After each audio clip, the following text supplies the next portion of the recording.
Good morning, Dinnerside. Sorry to keep you waiting. Not at all. I arrived early. Huh? Paimon thinks you sound kinda tired. Did you not get enough sleep? I'm doing well. There's no need to worry. Shall we go? Let's start with the stalls over there. Great idea! Let's get going! Traveler?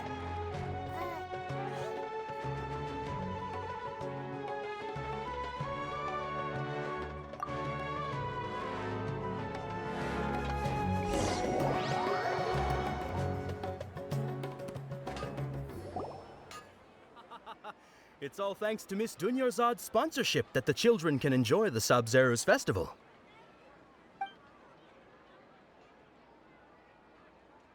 Oh, are you interested in Yalda candies? I have some boxes of candy here. Pick. Not much of a choice. All these... It's not that simple. Each box contains a random flavor. It's up to the luck of the draw. They all sound pretty tasty. And there's also Lizard Tail and Oni Kabuto. Huh? What were those last two? He'll help me choose. Paimon wants to eat the Sunsettia flavor. No problem. These boxes of candy are numbered 1 to 5 from left to right. Which one do you want? Oh, I like your confidence. No hesitation at all. Oh, congratulations! Number 4 is indeed Sunsettia.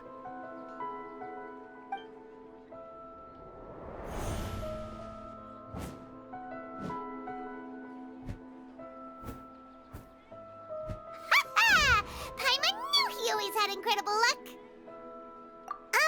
Paimon's not really interested in the other flavors. Wait. How did you know? Don't What? He was right about all of them? That couldn't have been luck. How is this possible? Mind reading? X-ray vision? Or some kind of magic trick? This is way too freaky. Tell us what's going on! Since when did you get superpowers? Traveler?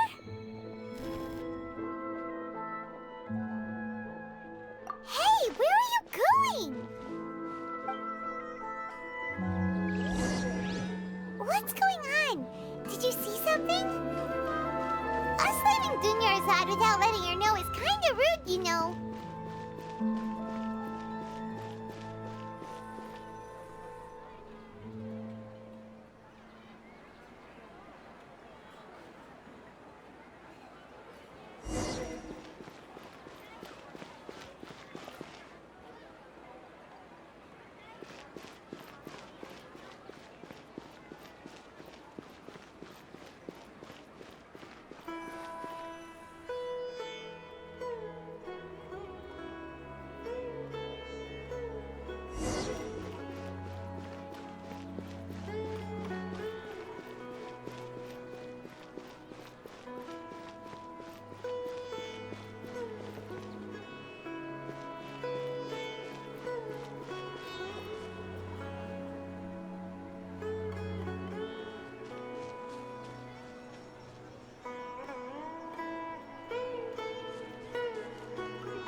What are you looking for?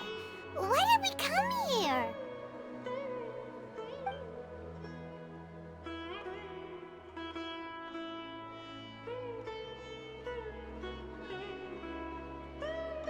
Traveler?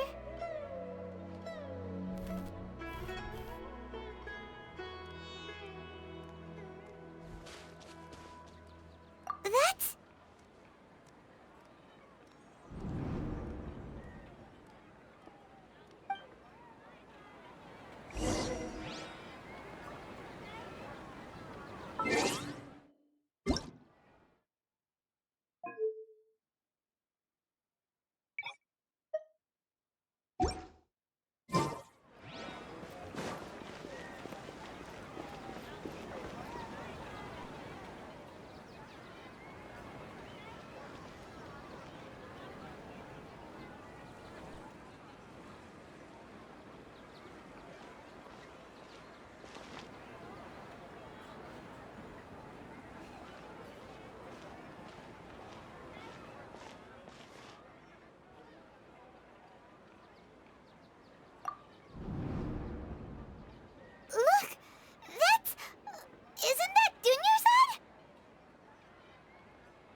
You already know that this isn't your first Sub-Zero's festival, don't you?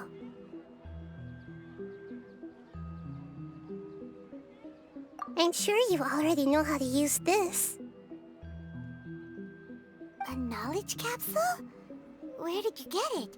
What's inside? You should use it too, Paimon. You know Paimon? Well, this seems kinda sketchy, but Paimon feels like this is what we should do.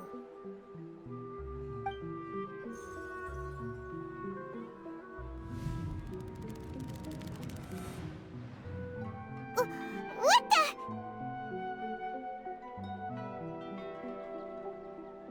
This is our 20th time at the Sub-Zero's festival? Huh? No. The 30th? 40th? Just how many times have we been to the Sub-Zero's festival? Have we been trapped in a single day? If it weren't for you, we wouldn't have even realized. What the heck was inside that knowledge capsule? Your memories are still scrambled? Try your best to remember. This isn't the first time we've met, and I answered that question a long time ago. Let Paimon think. Oh, it's coming back. Meeting you was the real catalyst for restoring our memories, and the knowledge capsule was just your means of showing our minds the way. What about everyone else? Why are you only helping the two of us? Your sense of deja vu is stronger than everyone else's, yes? As for an explanation, you two received the blessing of Dendro, and you also have special, sensitive constitutions. It was as if a single sheet of paper was separating those memories from your consciousness. A familiar question. I think this is the 7th time you asked that. As you can see, she isn't doing well. You probably sensed it too. The Dunyarzad you were just with is different from the first Dunyarzad you met. That first Dunyarzad is in front of you right now, and she doesn't have a lot of time left.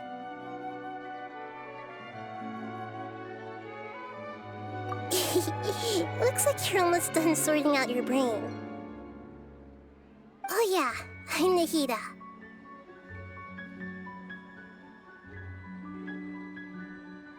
Good, you passed the test. What's happening? You can awaken our memories, and you seem like you know what's going on.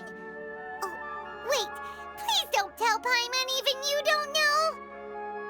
Everything in this world runs in a loop. This cycle is called a samsara. You, me, and everyone else are all stuck inside a one-day samsara.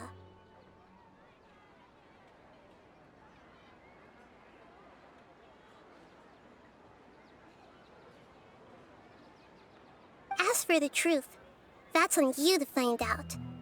If you were told the truth instead of discovering it yourselves, it would literally blow your minds. I don't know how you'd be after that. I can only give you surface-level help, like bits of information and subtle hints. For the rest of the time, I'll be doing all I can to slow down Dunyarzad's illness. She looks like she isn't doing well at all. Her illness gets worse after each Sub-Zero's festival. If we can break out of the samsara, I might be able to save her. But as things are right now, she's just a small bird in the sky that's about to lose its last feathers. All I can do is raise a gale to delay her fall. You sure love to use weird analogies. Analogies are wonderful tools. They let you use existing knowledge to understand unfamiliar things. Okay, so, with what you know so far, what do you think the truth is?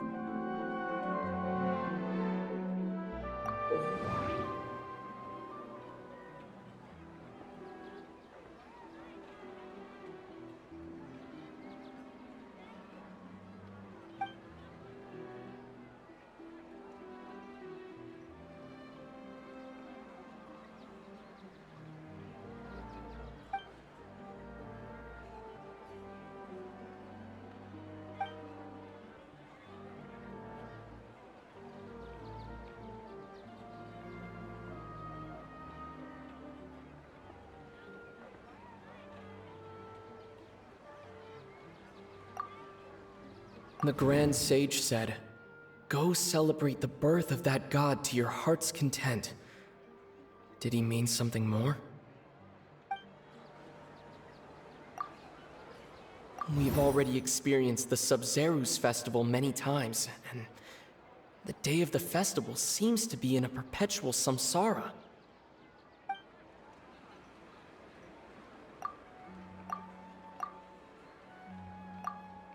The moon, illusions, and lies. What do they all mean?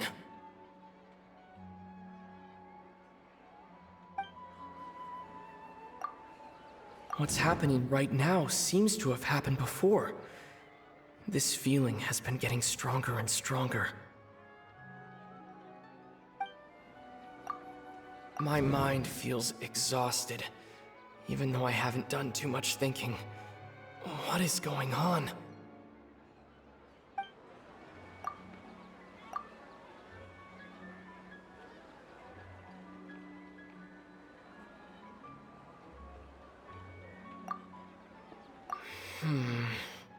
I can't seem to cohesively piece everything together.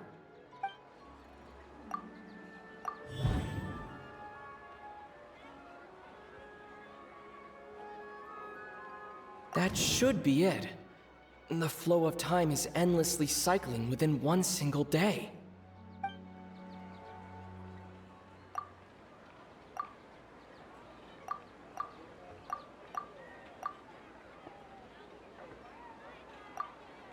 A time loop. You've given similarly wrong answers in the past. A bit. Still the wrong answer? Paimon thought that made a lot of sense. It feels like A simple time loop can't explain some of the phenomena. You two are still missing a lot of information. Unfortunately, I can't give you any more hints. Dunyarzad.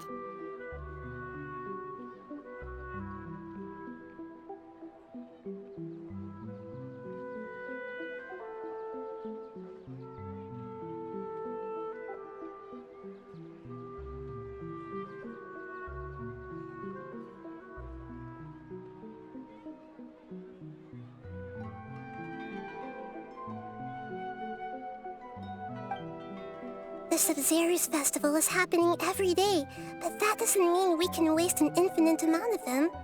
Hurry and find the truth before today's festival ends.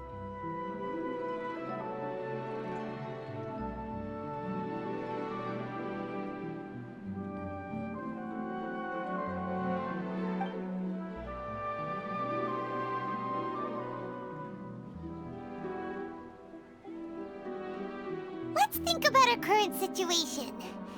To save Dunyarzad, we have to escape the samsara of the Sub-Zeru's and to do that, we need to figure out what's happening.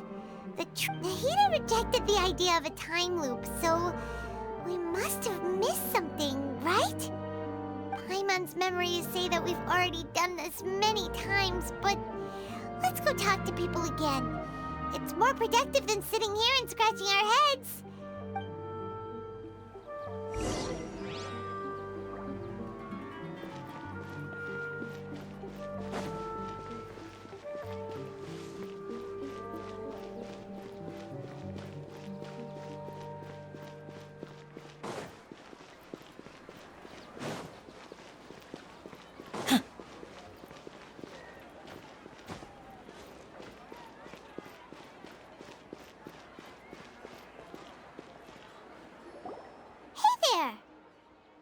Hey, it's you guys again.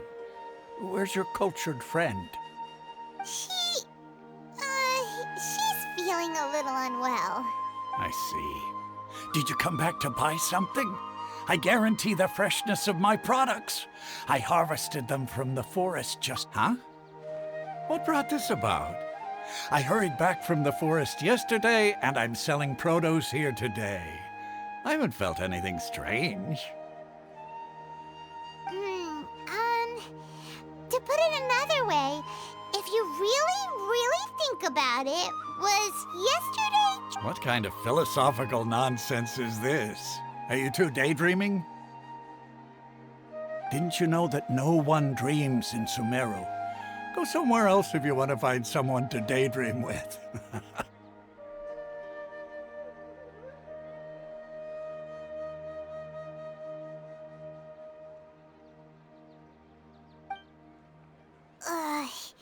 He actually has a point. Is this a dream? True. It's so weird that people here don't dream. Why is that? Anyway, if this all really were just a dream, we would have woken up a long time ago.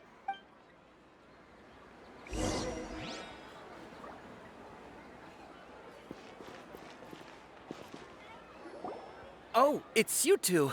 Was my divination so accurate that you felt compelled to compliment me in person? Ooh, I knew it! I told you, the god's divination is highly accurate. You just hadn't fully understood its significance yet. You're really excited about this, huh? That's exactly... Help you better understand it? Well, that isn't exactly what I excel at. So, you're admitting that you don't have a clue? Anyway, what kind of situation did you get into? Huh? Hold on a second.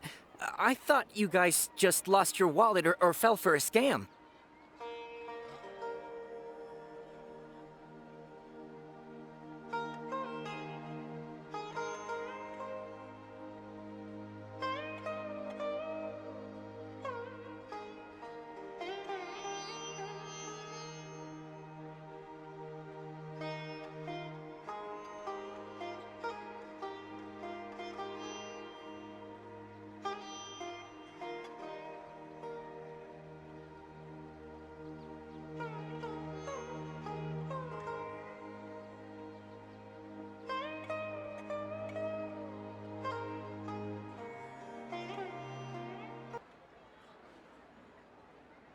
What you just said, are you serious? Does that... I knew you weren't going to believe it. Marvelous. Truly marvelous. I believe you. Recall the interpretation of your divination. The moon, illusions, and lies. It really felt like an omen.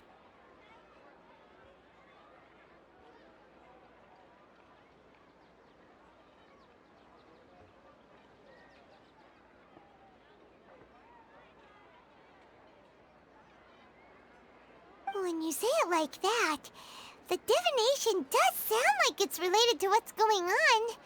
Can you read any more into it? I believe that the Archon's revelations are never more than vague hints. Anything more specific is beyond the reach of mere mortals. The book only says, if you trust your instincts and overcome your fears, the sun will surely rise.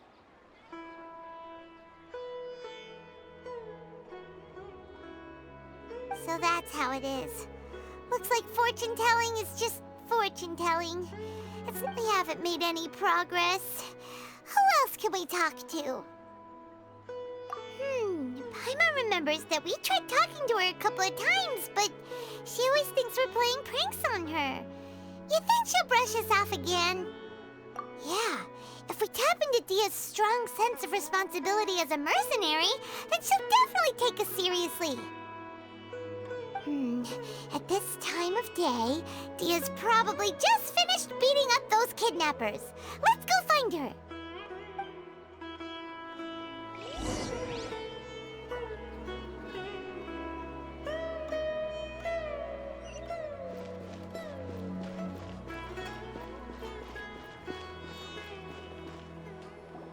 I'm fine, my lady. It's just a scratch.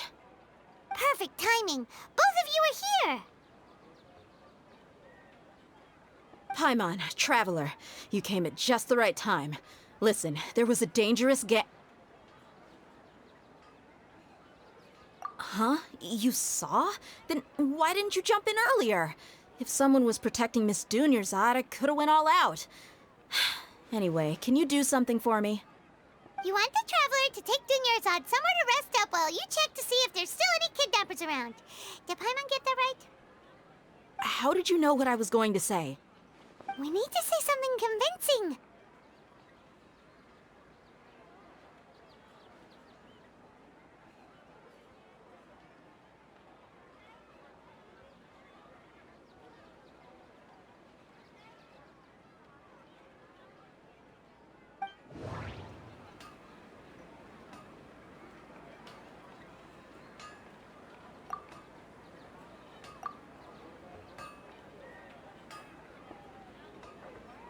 Dia sold her greatsword to raise additional funds, and then she was injured because she wasn't used to her new weapon.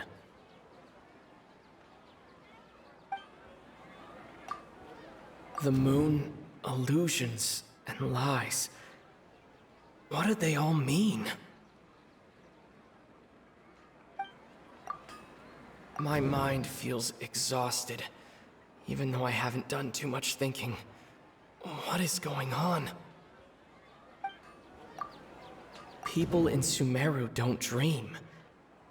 What a strange phenomenon.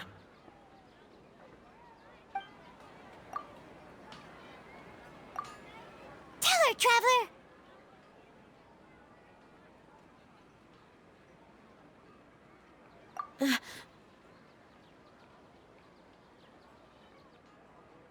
I didn't tell anyone about that. Including Miss Dunyarzad. You couldn't have known. And just now, you literally took the words right out of my mouth. What's going on? All right, so this is the situation.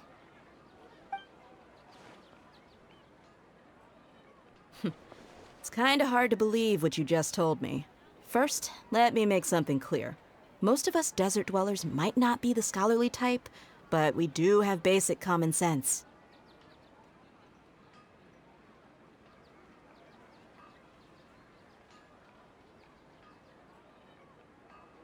She's quieter than usual, uninterested in anything, and really gloomy.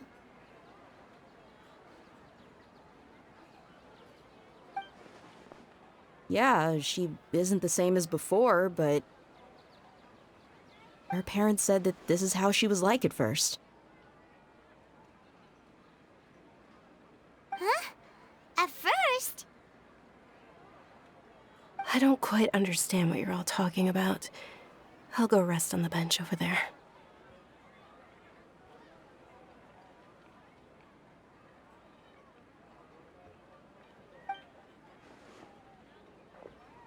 My lady, are you angry?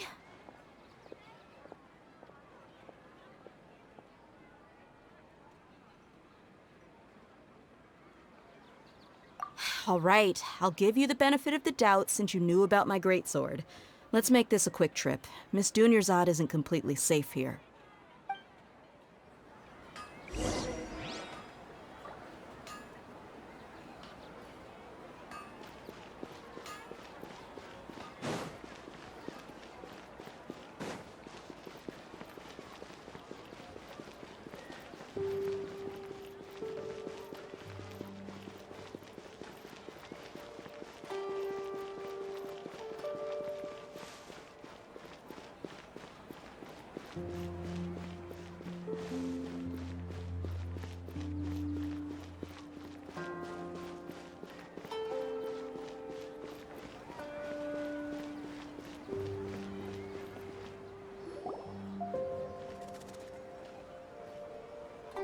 Nahida, we brought a friend. Are you busy? I thought I told you that it won't help to bring anyone here. We just wanted her to see the real Dunyarzad's condition. The real Dunyarzad? Where and who are you talking to?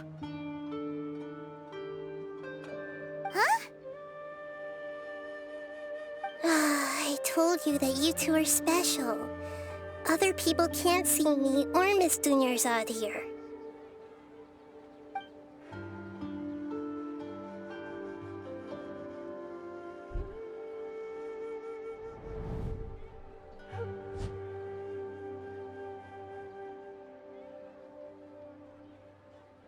Hold on. Over there. Is that? perspective, does she have invisible antennae? Miss Dunyarzad, she's lying down here, isn't she? How's she doing? Her condition's really bad, and she's basically in a coma. How did you know she was here?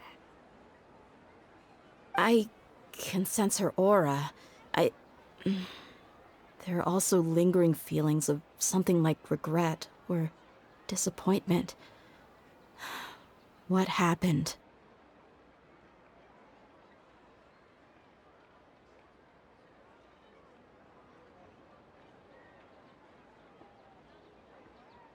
Do you believe us now? The Sub-Zero's festival has been repeating itself. So, you think the sages are behind this? Yeah, they've always been against us. Wouldn't surprise me if they're using the Akasha to intentionally repeat the Sub-Zero's festival as a sick joke. You have a point.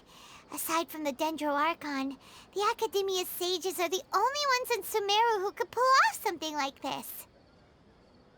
Maybe there's more to the Akasha than we know. Right! Didn't you awaken our memories using something that looked like a knowledge capsule? That means you must know something about the Akasha! The Akasha relies on the power of a gnosis to operate, as it is the manifestation of the God of Wisdom's power. It compiles the wisdom of the entire populace, and it grants knowledge to the people. A gnosis could do that? No wonder the Akasha is so magical. It's being powered by the gnosis of Sumeru's Archon. So, this Nahida you mentioned, what did she say? She said, and Paimon quotes, "The Akasha relies on the power of a gnosis to operate, as it is the manifestation of the God of Wisdom's power. It compiles the wisdom of the entire populace, and it grants knowledge to the people."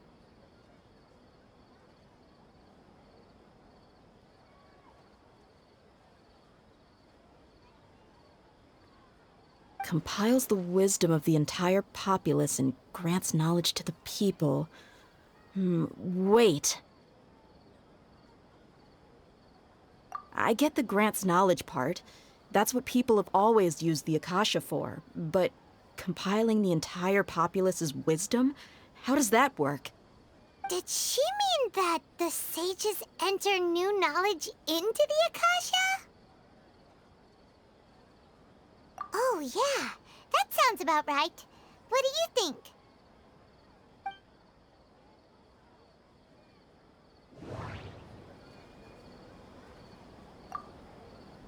People in Sumeru don't dream. What a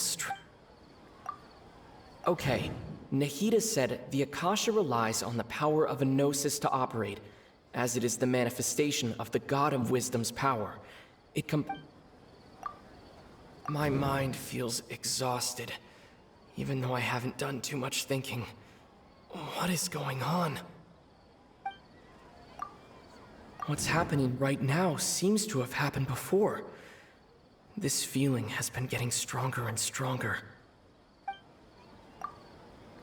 That doesn't sound right. I need to carefully think things through.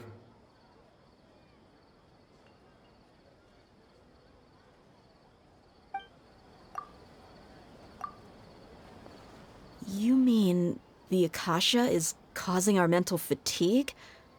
Huh. Now that I think about it, my head's been feeling unusually heavy. When the desert dwellers set off on their quest for knowledge, a sage once said, knowledge always comes at a price. Compiling the entire country's knowledge. You think the Akasha pulled a 180 and is extracting information from us? Who knows? The Akasha can put knowledge into our heads, so who's to say that it can't also poke around in there? We don't know any specifics. What's the point of doing something like that? Just think about it. If you could combine the knowledge of every single person in Sumeru, then you can basically turn Sumeru City into a single massive brain. This hive mind could make breakthroughs in problems that even the smartest geniuses can't crack. An excellent deduction. And the analogy comparing Sumeri City to a massive brain? I love it. In that case, we should take off our Akasha terminals right away. Maybe that'll solve this problem. Yeah, I was only wearing this for show in the first place. Didn't expect the sages to cook up such a conspiracy. Mark my words, when this is over, I'm getting evidence and exposing this whole thing to the public. How does everyone feel? Huh? What is it?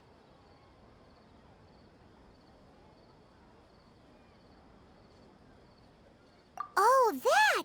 Paimon knows what you're talking about. It's a single soft beep that sounds like it's coming from the Akasha terminal. The sound of a beep. Could it be a prompt tone for when the Akasha is operating? That's probably an important clue. We weren't using our terminals, but we heard a beep anyway.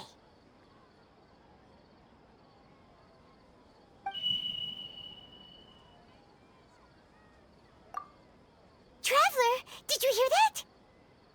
I heard it too. Our ears aren't messing with us. There was definitely a beep, but it sounded like it was coming from inside my head. We took off our Akasha terminals.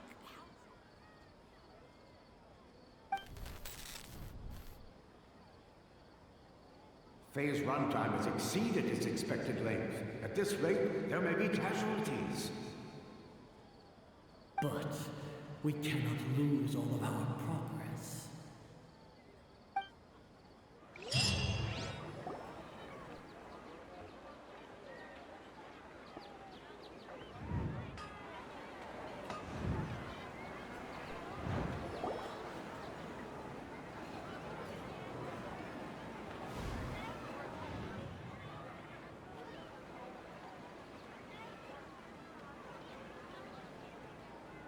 Paimon remembers everything!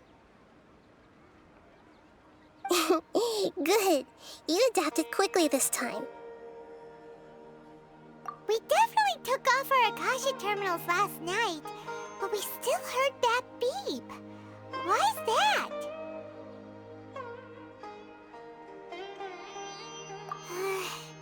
But now we can at least confirm one thing. The Akasha definitely has something to do with whatever's trapping us in this cycle.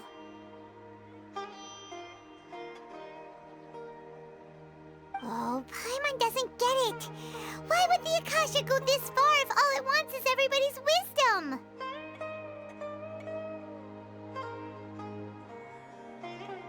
It's extremely difficult for lab rats in an experiment to understand why they're being treated the way they are.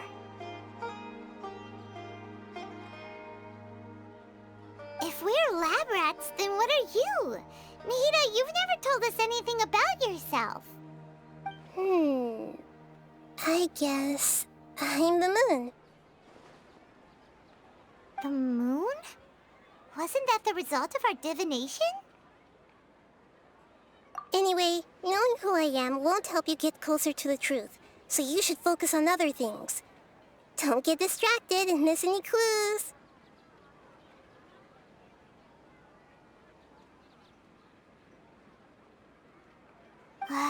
Okay then.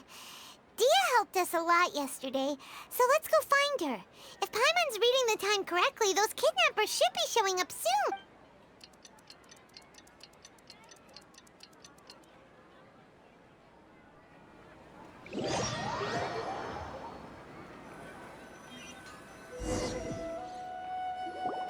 Ah, there you are. I've already taken care of those kidnappers. My lady, did you get hurt? Dia? What's wrong? Why are you both gawking at me like that? You didn't get hurt this time. Huh? What do you mean this time? Why are you so surprised that I managed to get out unscathed? Those kids were amateurs.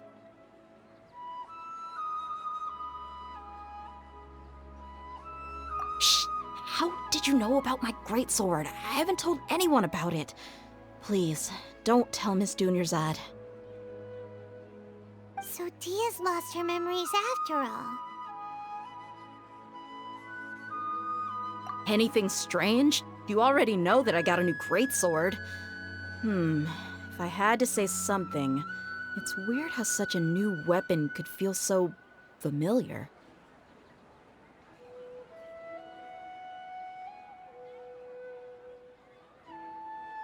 It's as if I've already used it to fight a countless number of battles. You're saying that although you don't remember using it, your body feels like it does?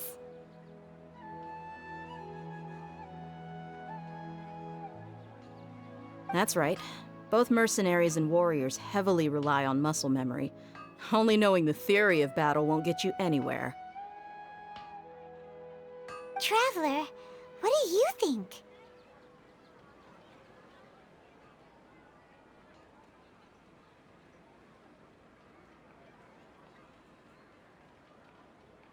Yeah, Paimon's feeling really hopeful. Oh, you're right! Earlier in the Samsara, something like this would have never happened. I have no clue what you two are talking about, but it's still dangerous here, so... So you want us to take Dunyarzad somewhere else to rest while you check if there are still more kidnappers around, right? How did you know what I was gonna say? Can you read minds? Forget it. Go and do your thing.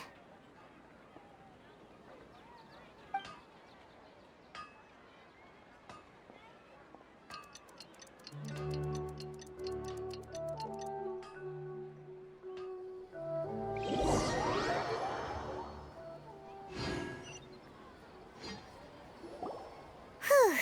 It's finally nighttime. Aside from Dia not getting injured, everything seems to have stayed the same. Listen, Nahida, we found out that Dia got out just fine today, even though she got injured every other time she fought the kidnapper. Do you think the Samsara has been broken? Have we saved Dunyarzad? Really? Good job on all that progress. Get some good sleep tonight. Hey, what kind of an answer is that? Tomorrow will come. Everyone assumes this is common knowledge, but the only way you can know that for sure is if you experience tomorrow. How many todays has it been? Is it possible that today will be followed by yesterday? Does tomorrow truly exist as anything beyond a made-up concept?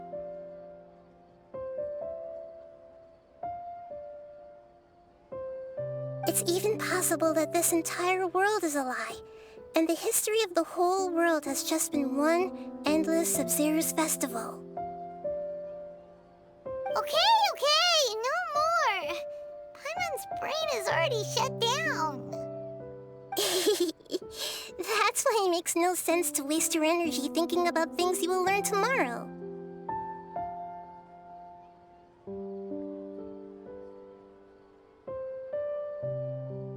Get some good rest. You know, use the bathroom and flush your anxiety dookie away. Huh? Hold on, what did you just say? Did Paimon hear? Huh? People always say they feel a sense of relief after they take a duk-duk. That's why I suggested you could try that. It's so strange and so against common sense that Paimon's at a loss for words. You were sounding kind of smart just a minute ago. Yeah, even though it's happy and lively at the Sub-Zero's festival every day, it feels like it's been a long time since we've really gotten to relax. Continue the harvest. Compared to what we stand to achieve, these sacrifices are trivial.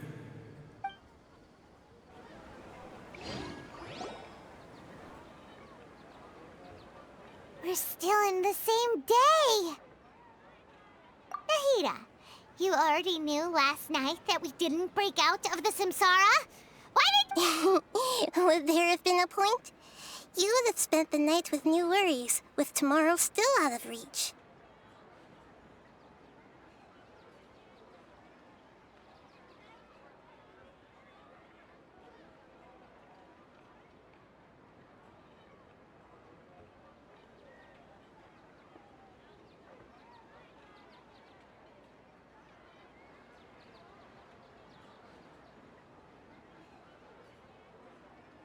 In that case, you might as well rest within that brief moment of hope. An opportunity like that doesn't come by often, and I thought it might help you clear your minds. Paimon thought that Duke did that! Whatever. Of course. In the time we've been together, you two have been everything to me.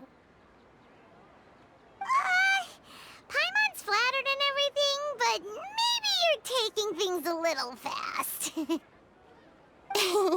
What I mean is, even though I had asked you to solve this puzzle, you two are still the only ones who can see me and sense my presence.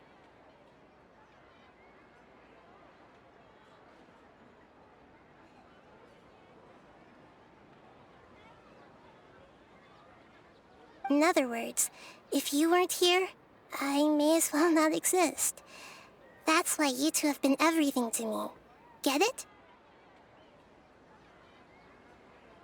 Nahida's talking about confusing stuff again. Anyway, that's enough chit-chat. So, Traveler, did the new clues yesterday help you gain a new understanding of this? Huh? Why are you scrapping your previous theory?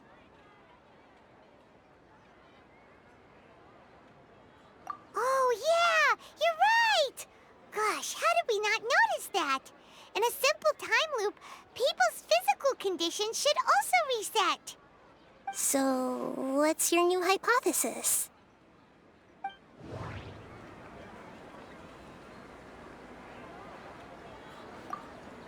The beep is a prompt tone for Akasha operations. We still hear it every night, even though we removed our Akasha terminals. That doesn't sound right. I need to carefully think things through.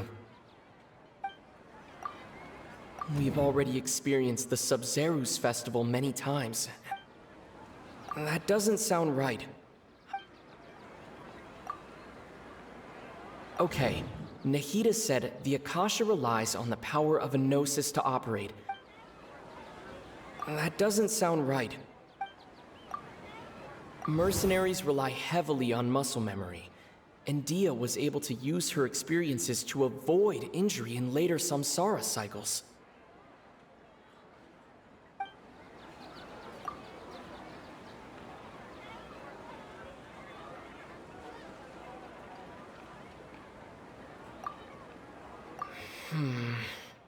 I can't see.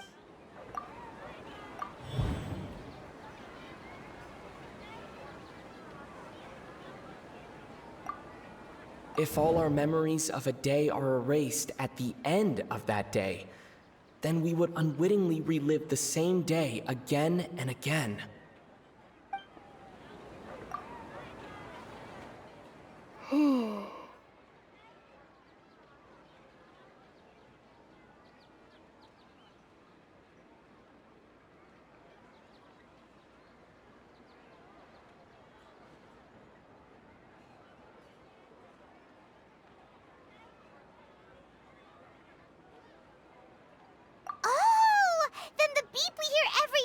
Just be indicating the deletion of our memories. That's why when we wake up, everyone thinks the Sub-Zeru's festival hasn't happened yet. It's already the next day, but everyone still thinks it's the day before. But muscle memory can't be erased.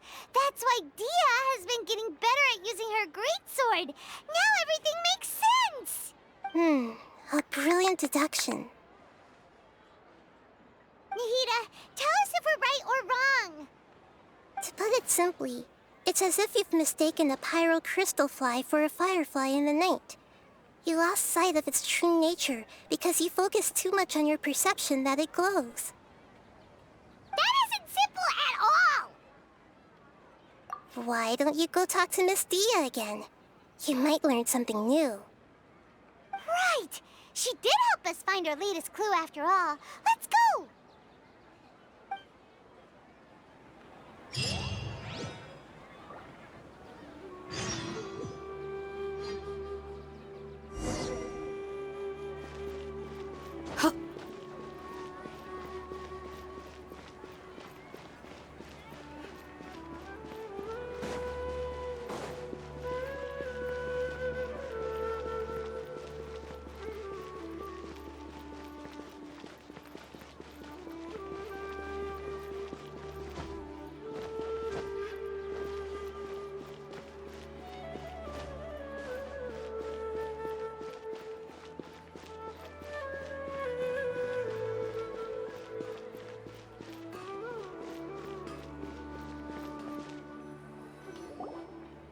There you are. Really took me a while to find you. As expected, Dia also didn't get hurt today. Get hurt? Why would I? Don't underestimate me.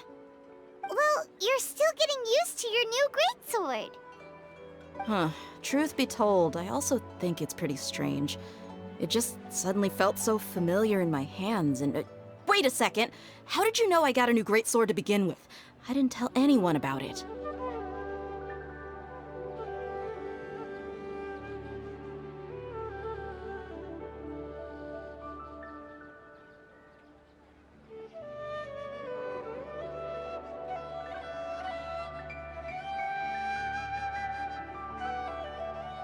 Traveler, could you explain the situation to her today? Paimon's gotten a little sick of doing it.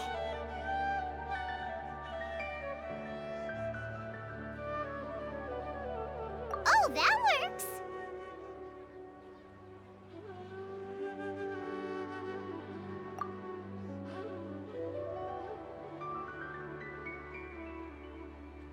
What happened to you guys while I was gone? Did you get brainwashed by some cult? Don't think too hard about it. Just take what we're saying at face value. All right then, let me get this straight. You're telling me that my body's already gotten used to this greatsword, but my brain just doesn't remember it?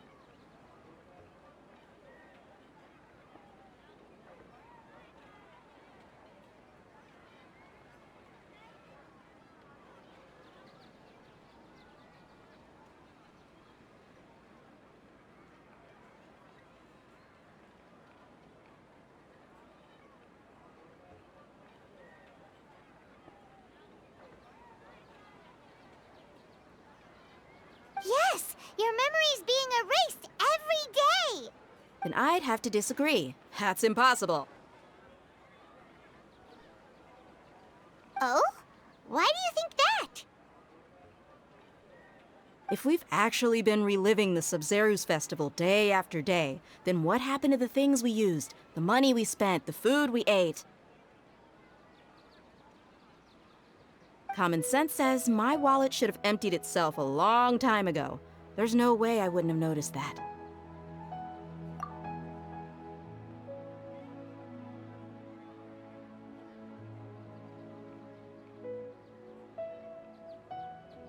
Right!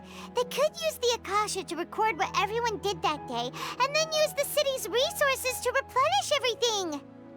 It's not very likely, but it's also not impossible. No, it is impossible. I've got proof. You have proof? Where?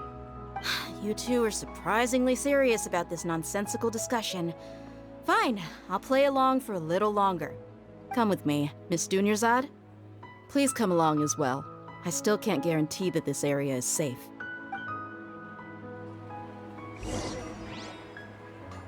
Paimon can't believe it's Dia who wants to show us something this time. 2 days ago, we were the ones taking her to see Dunyarzad.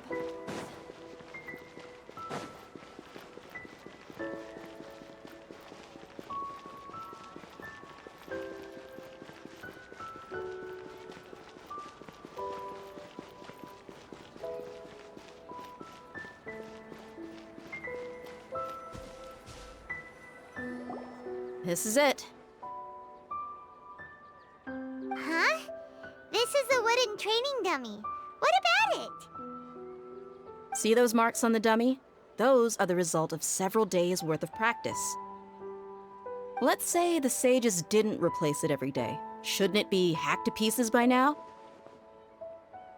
That's true, but what if they did? Then the sages would have had to reproduce every mark I left during previous training sessions. I'm a professional fighter. My martial school has always emphasized the importance of refined control. The force, angle, and entry point of each strike is calculated and deliberate. That's why I remember every mark on the dummy, as well as my state of mind as I made each strike. It's just as they say, each swordsman has their own unique style, and even the same swordsman can't make the same cut twice. It would be impossible to copy these marks. Is it really impossible? What if they use some fancy machine to carve every single mark? People often say that a camera's photo can never replace an artist's painting because the former has no spirit to it. The same thing applies here. At a mere glance, I can differentiate carved marks from the results of combat training. Whew, I hope that cleared things up for you. Hey, is this that new brain-exercise game that's been super popular with the scholars lately? It's surprisingly fun.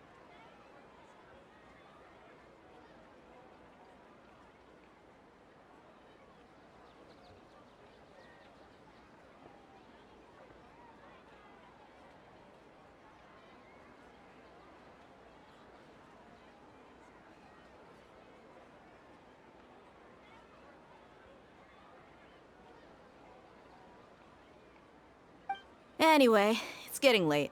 I should escort Miss Dunyarzad to Nilu's stage. See you later.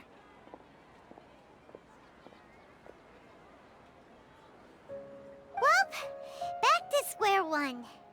Is our memory deletion theory also wrong? But at least we've reached some other conclusions in the meantime. Yep, that's true. So, can we think of any new ideas right now? Strange? Paimon feels like everything's been strange lately. Huh? Leaving the city? You're right! It's really strange how we never thought of such a simple solution! Many things should become clear if we can confirm the flow of time outside of the city. Paimon can't believe it! Did we miss this because we're tunnel visioning too hard on our other theory? How about we go back and ask Nahida? Maybe we've forgotten something about leaving the city.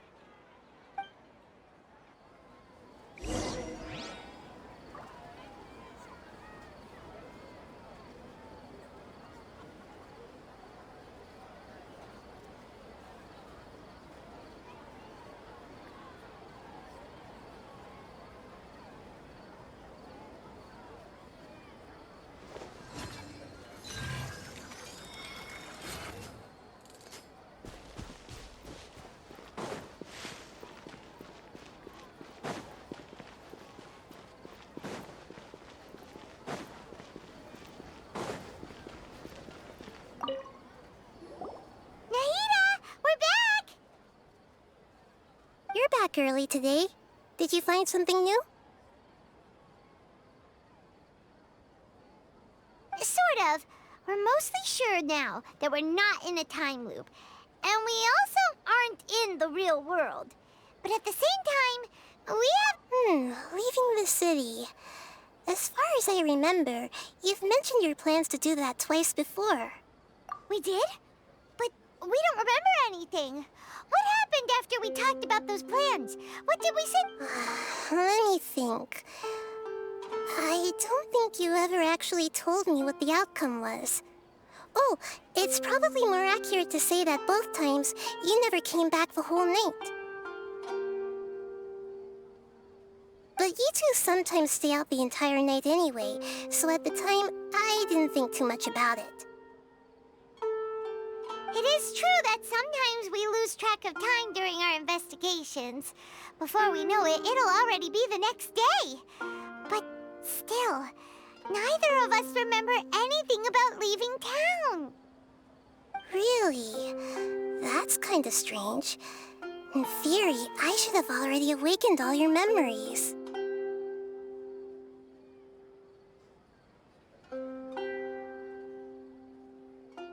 Yep.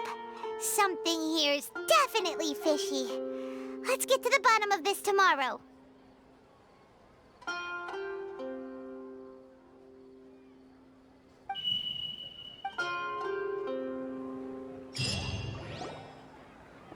Our memories are back! About that... Traveler, aside from your memories that were just restored, I have another message for you. Listen to it and you'll understand. Can't go back. There are countless spaces here. Our Sub-Zeru's festival in Sumeru City is just one of them.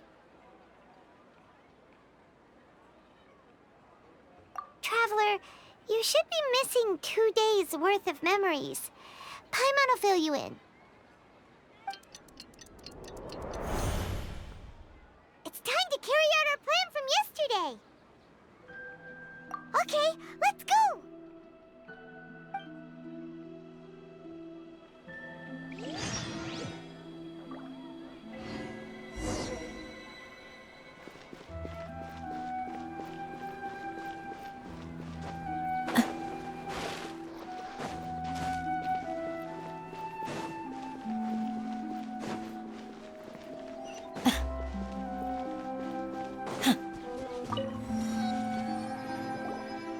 Why can't we leave the city? What is the academia up to now? Don't ask me. It's not like I can tell you anything. This is a direct order from the Grand Sage. Just wait until tomorrow. I have a real emergency. My goods have already arrived at Port Ormos. If I don't... That's your problem. Make sure you make a request in advance next time. But it's not like you can just predict business matters in advance.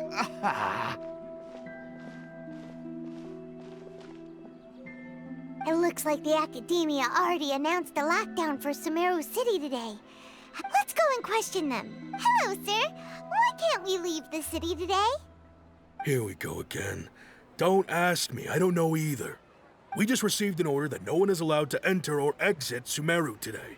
They didn't tell us anything else. Angering me won't get you anywhere. If I had that kind of insider info, I would have left this stupid post long ago. It looks like he really doesn't know. If we can't get anything out of him, let's take matters into our own hands. Why don't we climb over the walls? Those guards can't be everywhere at once. This is a good spot, and the guard hasn't noticed us at all. Let's hurry! Huh? Why? Are you going to leave Paimon behind? But what if things get really... Paimon knows that Paimon can't do much, but we've always been together, haven't we? Okay. Promise Paimon that you'll come back as soon... And please...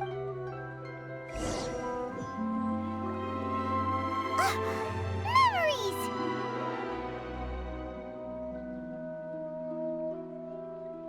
Traveler!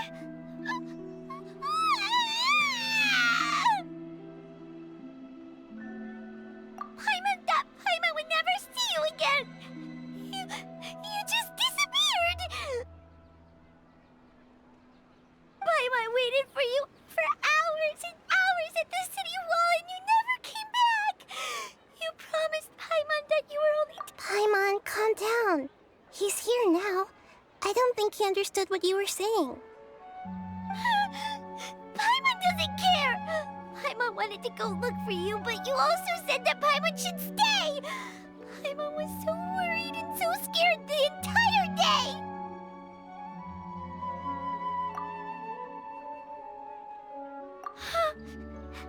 Okay. Paimon will forgive you. The most important thing is that you didn't actually disappear. Okay, Paimon, can you tell us your perspective of what really happened yesterday?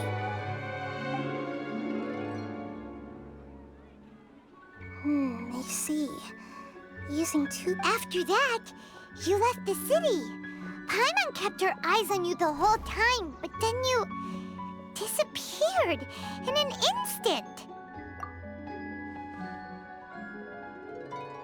No way! Paimon was watching you with the fullest attention. What's your perspective, Traveler? You sure you don't have any memory of this? I guess that explains everything. You also lost your memories the last 2 times you tried to leave the city. So, if we leave the city, our memories will be completely erased?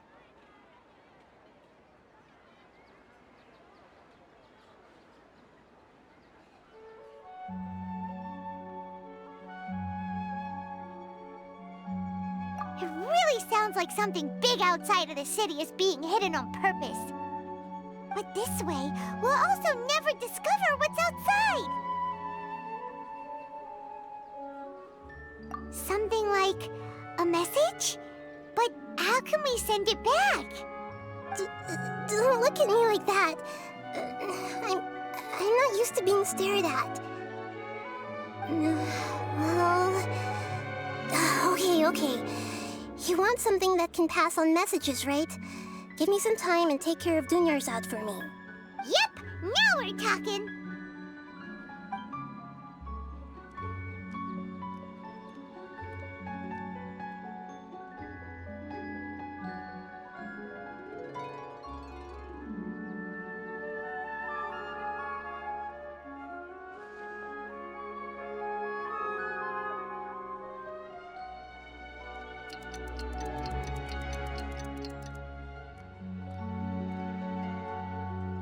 I'm done. Here you go. What? Isn't this just an Akasha terminal? I made some little changes. Akasha terminals are already capable of sending messages. I just tweaked it so that it could connect to any node. To make something like this? Nahida, you really know the Akasha like the back of your hand. Anyway, we can use this now to record a message, right? Yep. I'll help you save the messages. It should be pretty easy to use. I just can't guarantee the user's status and signal coverage when they're outside the city. We'll never know until we try. At least we're taking the initiative now. Let's go then. Let's expose those sages. All right. Paimon isn't as worried about being separated. Okay. See you tomorrow, Traveler. That covers everything that's happened so far. Yes, although the signal was choppy and had some interference, we still managed to receive 2 messages from you when you were outside. Okay, now that you understand what's going on, let's hear the...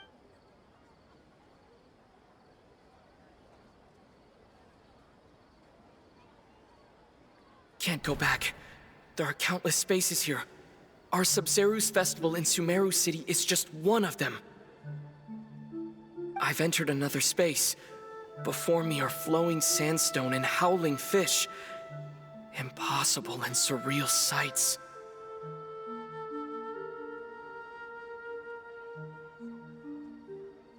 All these spaces are empty except for the occasional ones that contain mute puppets rather than people.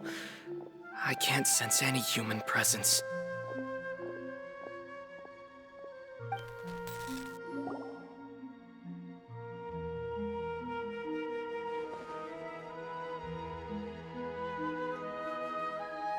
That's one heck of an info dump. It sounds like you left the Sumeru city space when you set foot outside of the walls.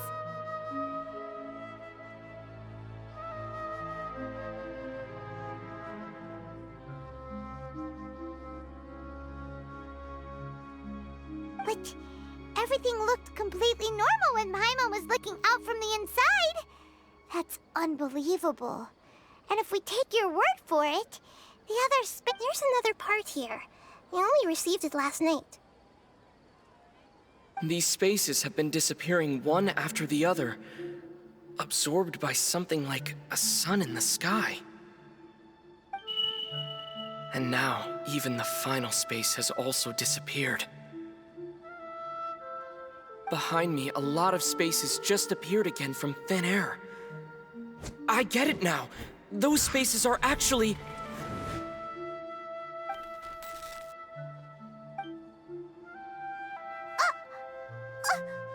Why did the message end right there? What did the Traveler want to say? What are those... Probably because yesterday just happened to end at that moment. Oh, right. Paimon did hear a beep from the Akasha. Did it come from here or from the message? The message. It should have come from the Traveler's Akasha terminal. After the beep, Traveler said even the final space has also disappeared. Traveler, what do you think that final space could have been?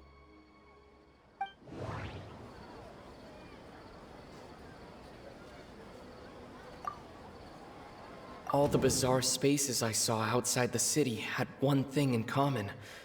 A lack of Was that space actually the real world? But wouldn't a real space just random... My impression is that each day in this samsara only ends at the sound of that beep from the Akasha. Oh, so that's what it is! After the sound of the beep, the final space, the Sub-Zero's festival, also disappears, and we're taken to the next day. Later on, Traveler also mentioned a bunch of new spaces materializing behind them. Do lots of new spaces appear every day? Paimon's head is spinning. Just what are these spaces anyhow? Well, consider this.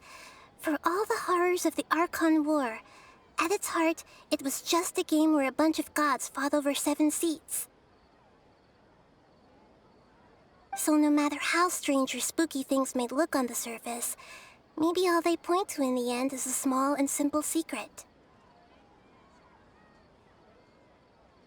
Wow, the Archon War, huh? That's an analogy and a half.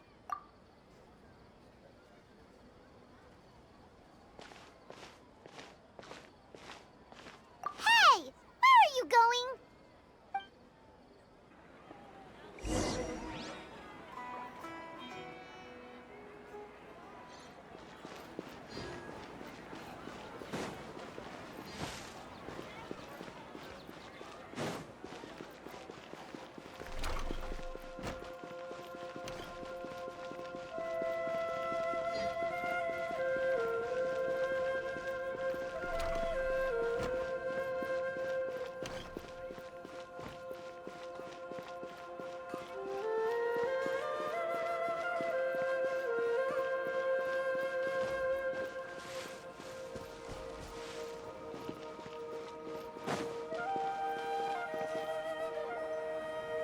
Do you want some alone time to think?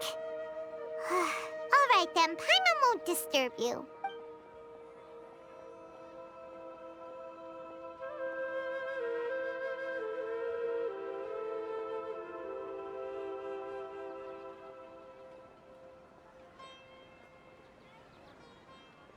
The dance of Sub-Zeros is about to begin.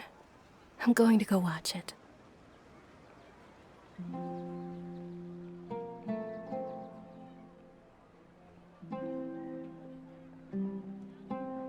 Okay. Why don't you go ahead, Dunyarzad? We still have some other stuff to do first.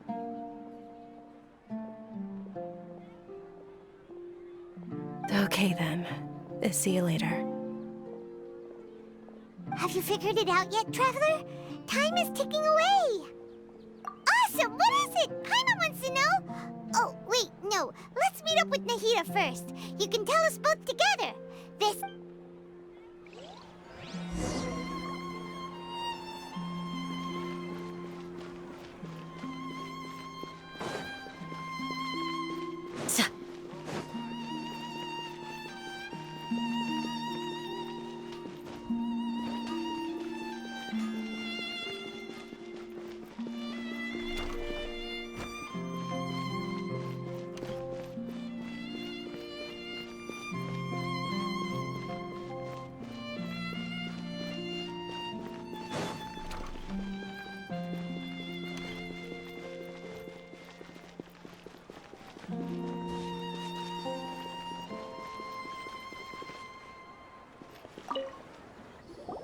You're back! I've been waiting forever for you two. Judging by the looks on your faces...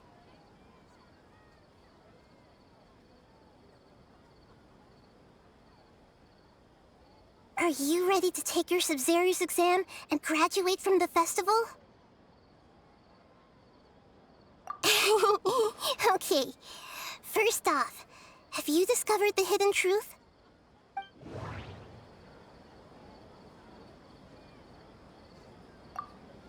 We've already experienced the Sub-Zero's festival many times, and the day of the festival seems to be in a perpetual samsara. The moon, illusions, and lies. What are they all... Okay, Nahida said the Akasha relies on the power of a gnosis to operate. All the bizarre spaces I saw outside the city had one thing in common: a lack of human presence.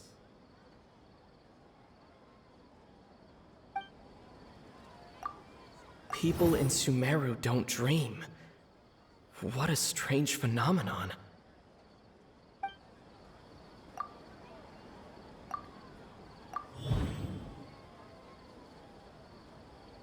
We are all in a dream. It isn't that the people of Sumero don't dream. Rather, the Akasha is taking their dreams from them.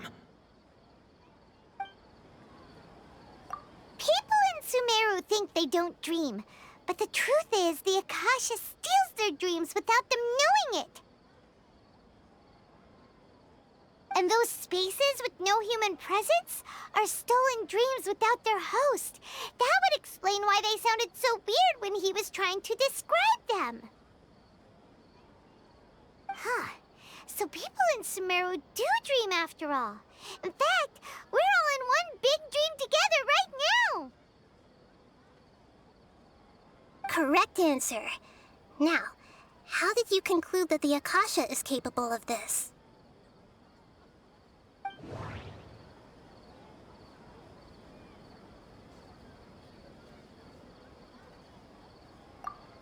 The Akasha relies on the power of a gnosis to operate. It is the manifestation of the God of Wisdom's power. It compiles the wisdom of the entire... and it grants knowledge to the people.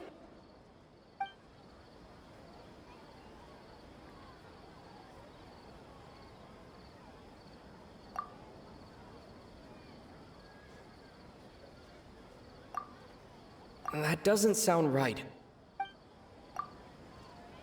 Oh, okay. Those dream-controlling creatures in the forest also get their power from the Dendro Archon, right? That would explain why the Akasha has the ability to control people's dreams, too.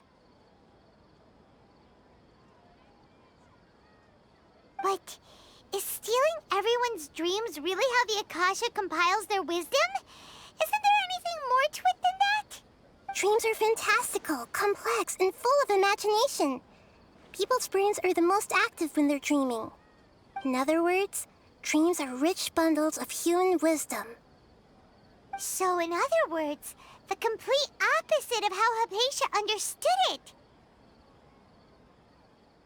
Paimon remembers her saying that the sages think dreams are foolish delusions, and the fact that no one dreams is a blessing from Greater Lord Rukkhadevata. So the real story is that the sages from the Academia are using the Akasha to steal people's dreams for their own use, huh? Oh? By the sounds of it, you understand the current situation pretty well. So then, what about the Samsara?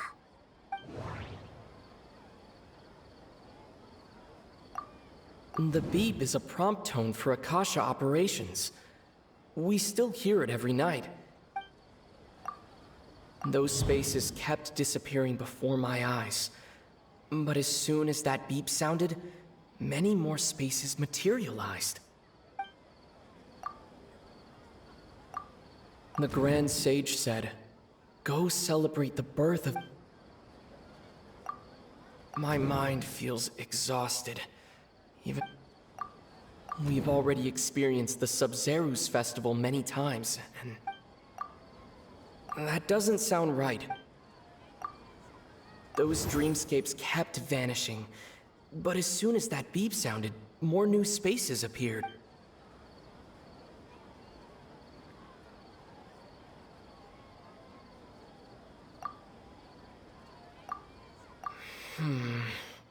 I can't seem to cohesively piece everything together.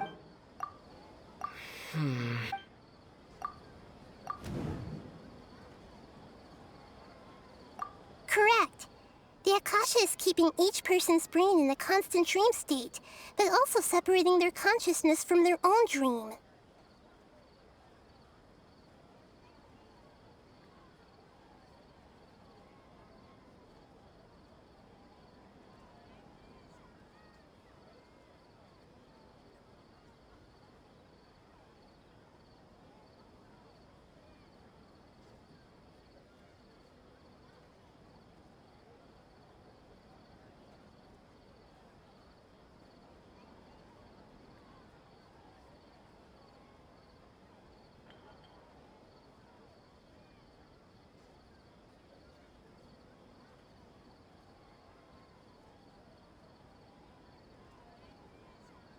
Their disembodied consciousness is placed inside the collective dream of the Sub-Zero's festival along with everyone else's, while no one is any the wiser as another day passes in the dream, and so begins another samsara cycle.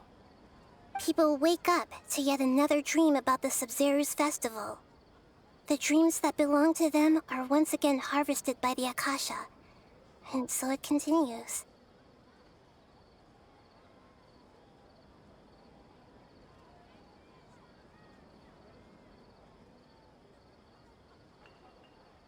So, this is like a dream factory, and the Akasha is a dream harvesting machine. Did Paimon... Very good, Paimon.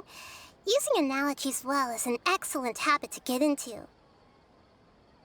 Okay, so that beep we keep hearing is actually from our real-life Akasha terminals. Taking off our terminals in this dream doesn't do anything. Alright, last question. Who am I?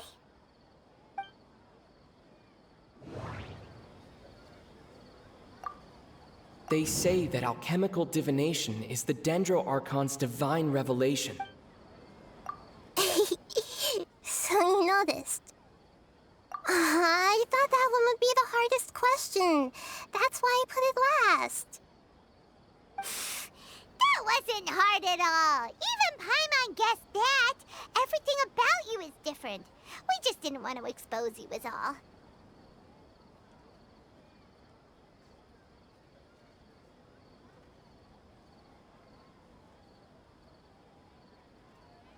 Now that you mention it, Nahida, you've been hinting to us since the very beginning. It's funny.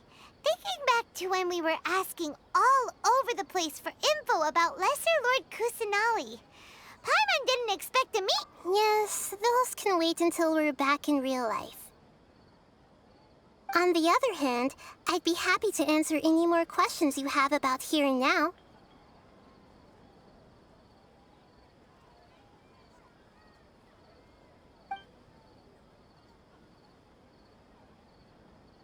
You asked me this question before. My answer was, it would literally blow your mind. Now that you know this is all a dream, this answer should hopefully make more sense. Have you heard the saying, don't wake a sleepwalker? Likewise, if someone suddenly had told you all this instead of you learning it on your own,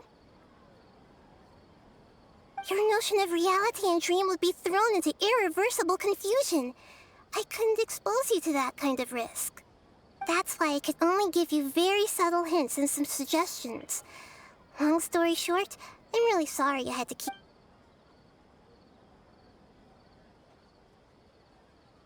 Firstly, this dream we're in is completely based on reality.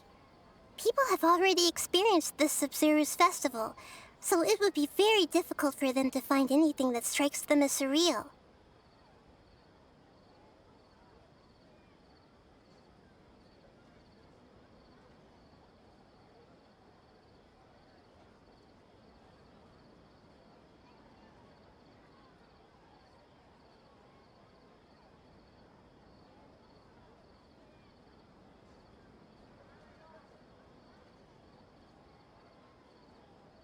Secondly, you're probably wondering why people don't have any memories from earlier samsara, right?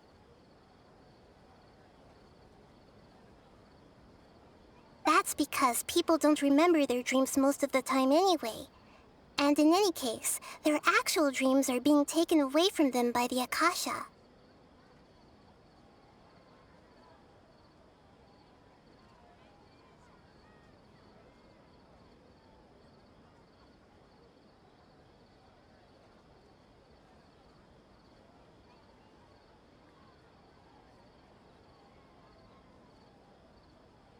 So whenever they wake up in this dream of the Sub-Zero's festival, they don't remember anything from their previous identical dream.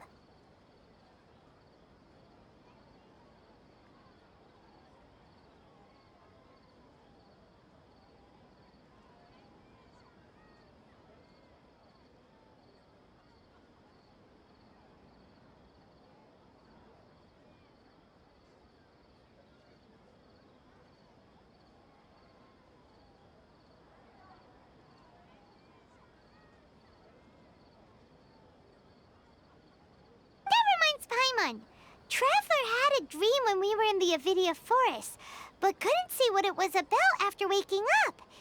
Is that an example of what you mean?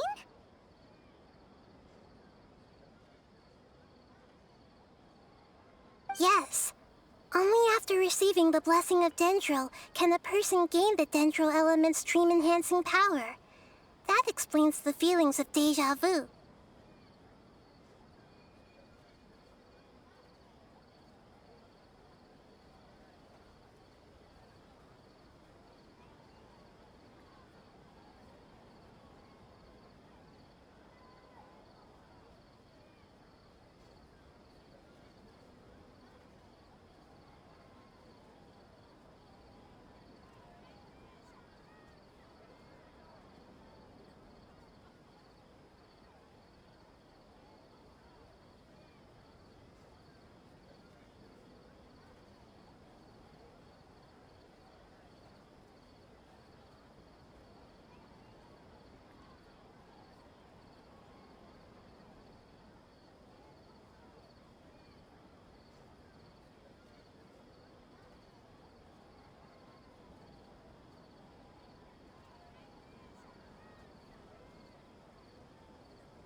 Meanwhile, everyone else has no idea that they are in the Sub-Zero's Festival Samsara, while their dreams are stolen from them over and over again.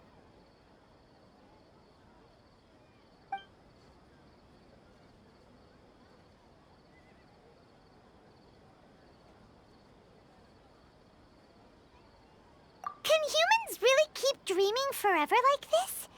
Will it ever end? And if so, when?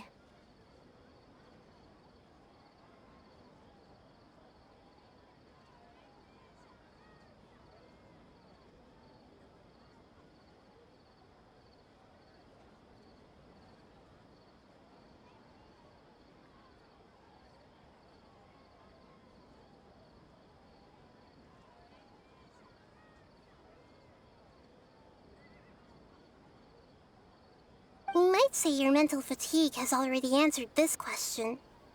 Eventually, there's only so much that people can tolerate.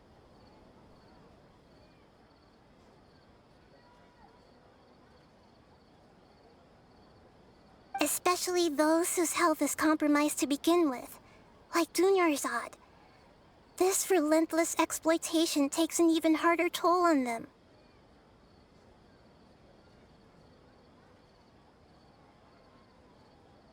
People's lives are at stake here, and nobody knows a thing!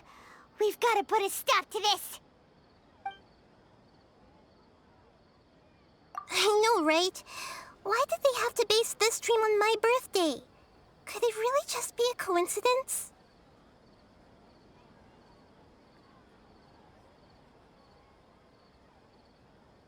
Even you don't know the reason? Wow, now that's strange.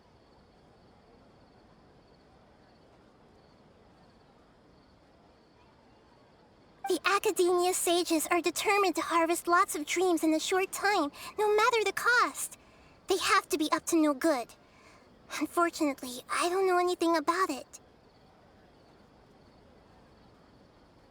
Traveler, do you have any information?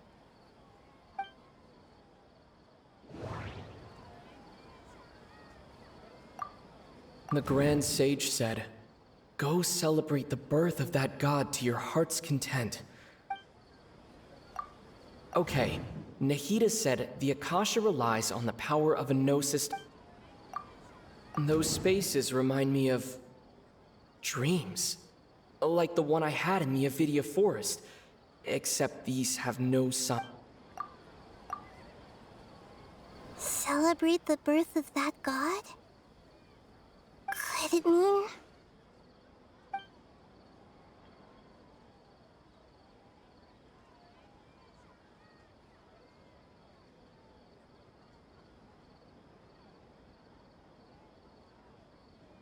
I know, right? Why did they have to base... Even you don't know the reason? The Academia Sage and Traveler. Do you...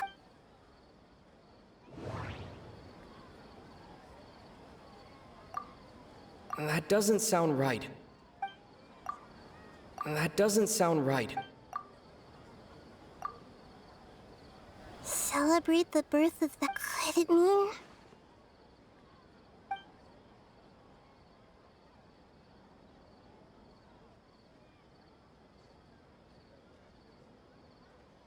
deceiving the people of Sumero with no regard for their safety.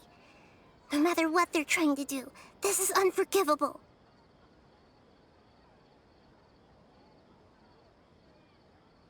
After we end the Sub-Zero's festival, Samsara, we have to look into them. How can the sages of the Academia do this behind their Archon's back? This is ridiculous! In the end, I'm just the moon. The real sun is long gone. A sun and a moon? Nahida's talking in riddles again. Oh, we're out of time today. I'll tell you how to break free of the samsara tomorrow. See you then.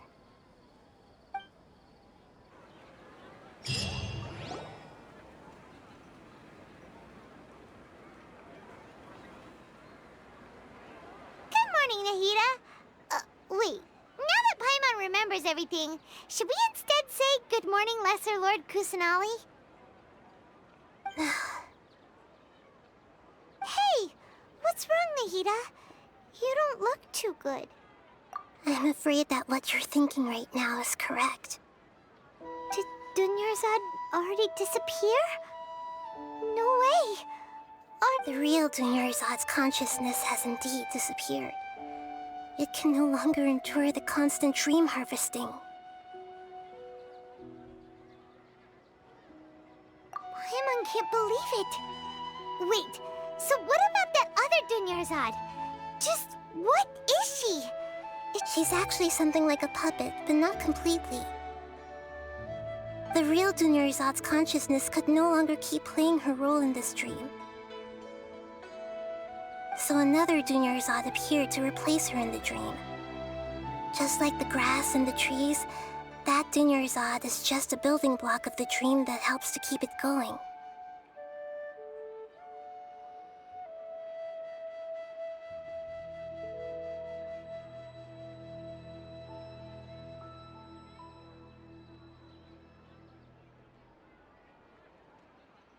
But personality-wise, she's nothing like the real Dunyarzad.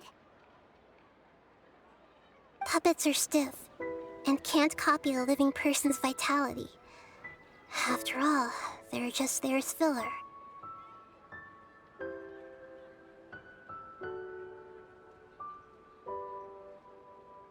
You know, speaking of which, the old Dunyarzad might not have been too different from a puppet. Dunyarzad truly believed that she met you within her consciousness, and it was you who inspired her. So you do remember her after all. Yes. Back then, her family was overly protective of her. No one cared about her personality or thoughts. It was as if she only lived to stall her Elazar. I just gave her a little wisdom so she could look at life in a new way. So that she could be her own person. But even so, she's still...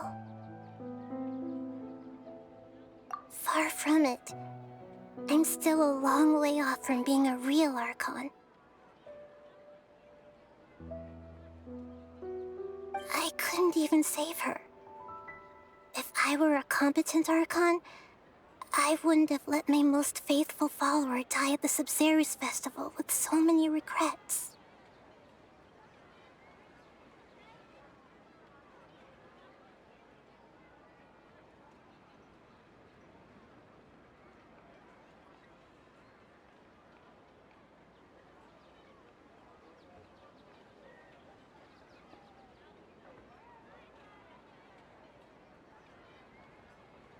Please don't beat yourself up over it, Nahida.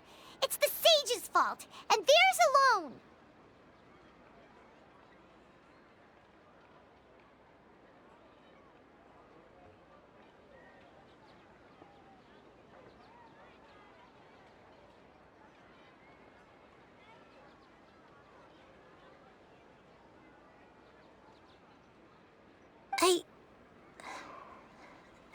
stop beating myself up. All I did was to rationally observe the distance between myself and a real Archon. Don't be like that, Nahida. Even real Archons are still allowed to be sad.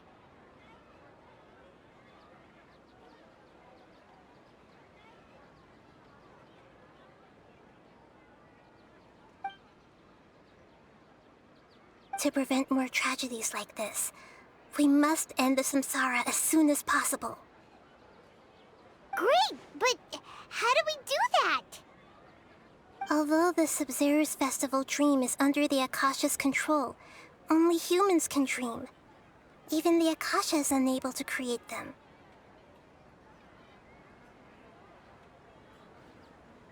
That means this dream belongs to a host who created it. Huh? So, how should we find that person? Well, if this is someone's dream, then everything here must come from deep within their consciousness.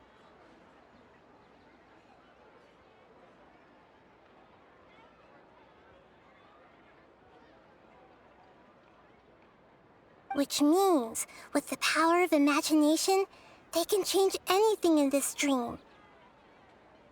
Imagination? What do you mean by that? Imagination means breaking through what you perceive as normal.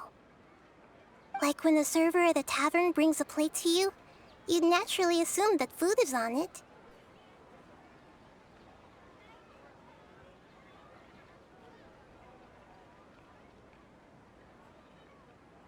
However, if you're the dream's host and you become aware that you're dreaming, when you imagine gold and more on the plate,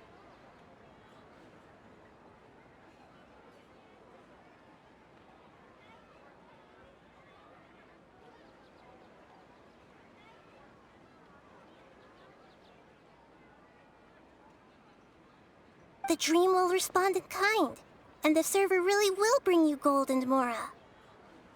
But right now, our host is unaware that this is a dream. No matter how many times they're served, it will always be find some way to make that person realize that they're dreaming. Usually, once that happens, the person will wake up and the dream samsara will be broken. How are we going to find them, though? If it could be anyone, it'd be like looking for a needle in a haystack.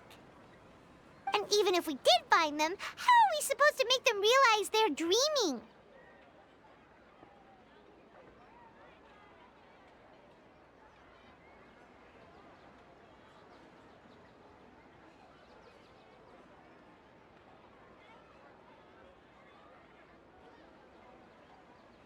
After all, like you said, don't wake a sleepwalker.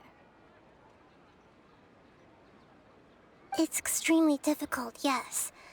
But the only ones who can do it are you two. Remember, everything you've achieved up to this point has all been for the sake of finding the host and ending the samsara. As for me, during this time, I'll be out of town. Out of town? Are you going to that place full of dreams where the traveler went? Yes. I want to try something. There must still be a small wisp of possibility. Hurry and go. Dreams are supposed to be fantastical, romantic, and full of pleasant surprises. Unnecessary things like this samsara need to end. Paimon's still a little upset that we've come this far only for Dunyarzad to... She was such a good person, with such a simple wish. But fate was against her. Yeah, saving Dunyarzad is what kept us going this whole time. But we mustn't lose hope, Traveler. Dunyarzad would definitely want to see us save everyone else. So let's break the samsara for her sake. Paimon's wondering, do you think the sages would get one of their own to be the host of this stream? Feels like it would be easier to control it that way, no?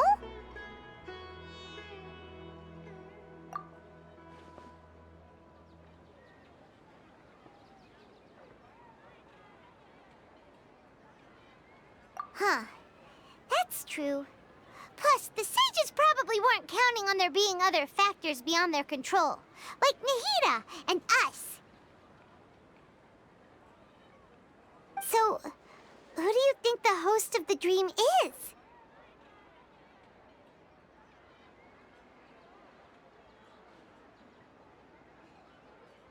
Oh, that would make sense.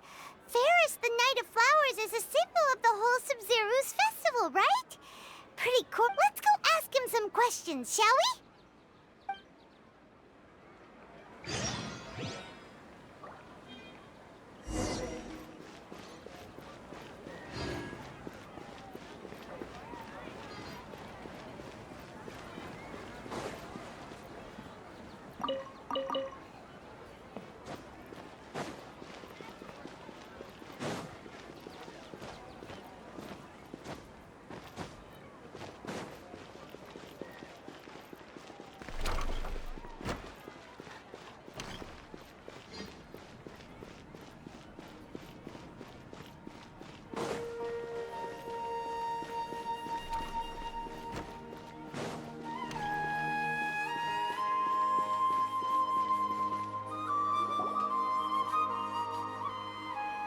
You're back.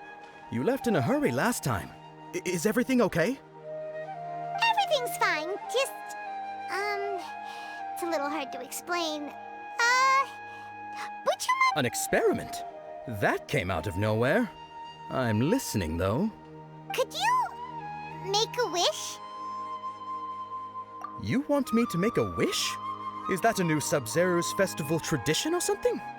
Less questions, more wishing! Okay. My wish. Okay. I'm a little nervous saying this out loud, but I want Miss Dunyarzad to be happy. Oh.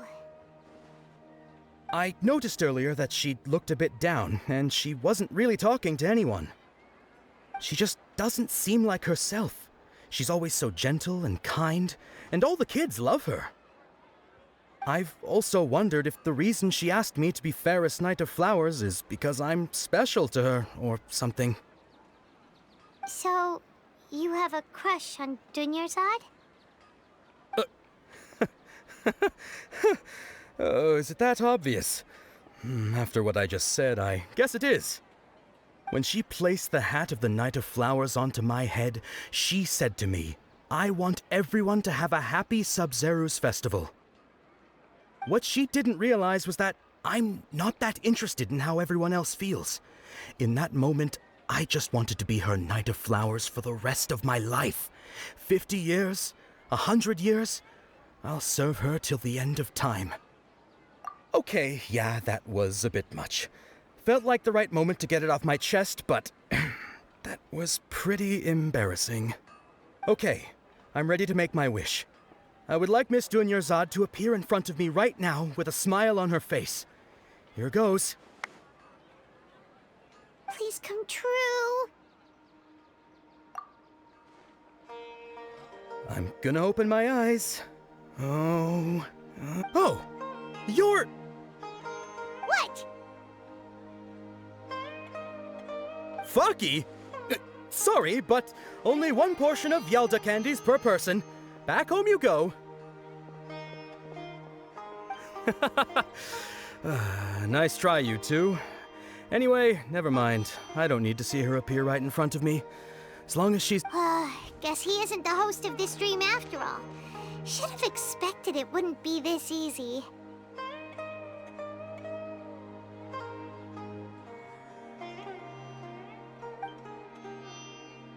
It seems like everyone who knows Dunyarzad loves her, but none of... My lady, step back. That sounds like Dia! Oh, right. This is when Dunyarzad bumps into the kidnappers. Huh? But Dia can handle them. Hey, Traveler!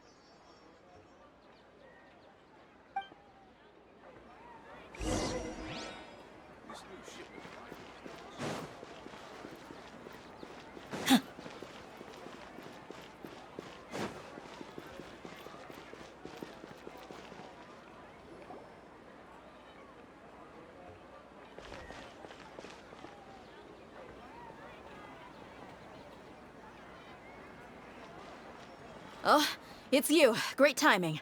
Please take... Hey, this is my job. The homie Yannis pay me, not you.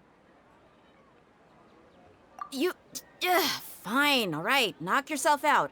Why are you so worked up anyway? It's not like Anyway, watch yourself.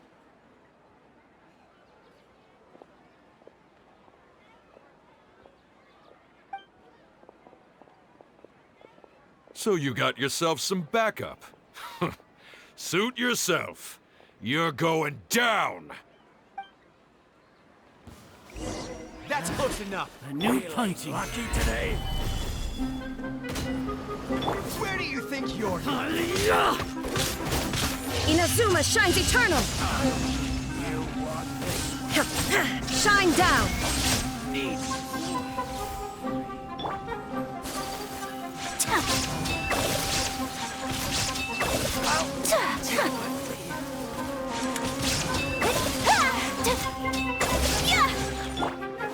Yield! Traveler, were you just taking your anger out on those guys?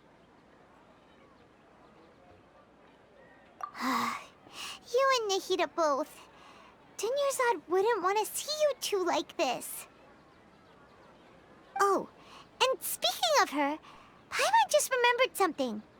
Remember how during the first Sub-Zero's festival, before the Samsara started, we came here with Dunyarzad because she said it was because she had forgotten something. Okay, so Paimon's memory is working so far. Anyway, Paimon also remembers that she is staying somewhere around here. She pointed it out to us the night before the Sub-Zero's festival.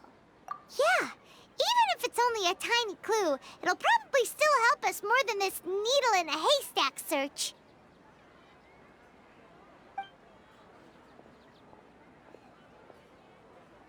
This is the place! It's rude to enter other people's spaces without permit. Hey! The windows are unlocked! Okay, Paimon's gonna take a peek inside.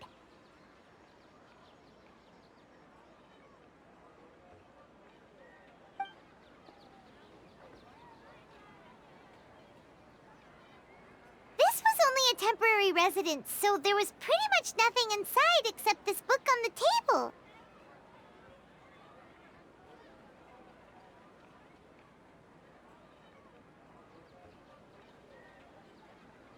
Should we open it?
Wow. Dunyarzad wrote all of this. Sounds like she was always thinking of us even while we were away. Even though she was also busy preparing for the Sub-Zero's festival and had all her health problems to worry about.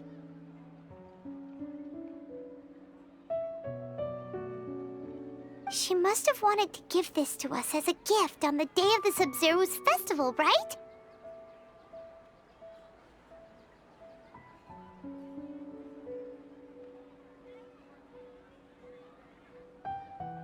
If we hadn't found this book, we never would have known.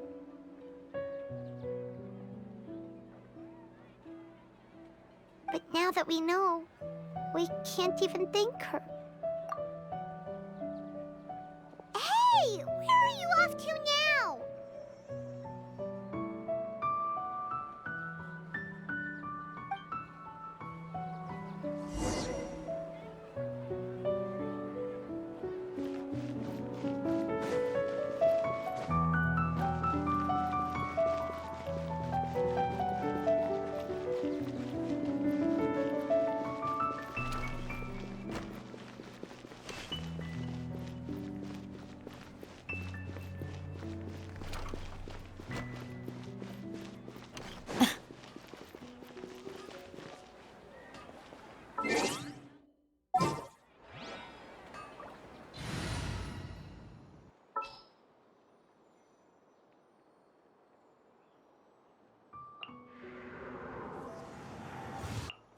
ready for anything.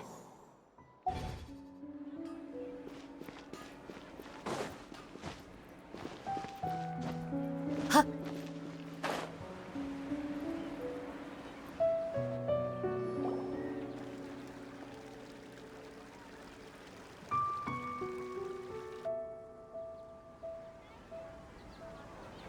It's Dunyarzad's puppet.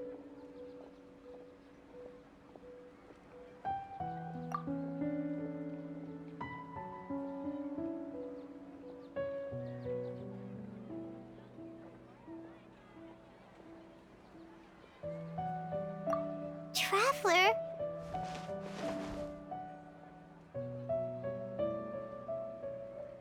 You must be exhausted.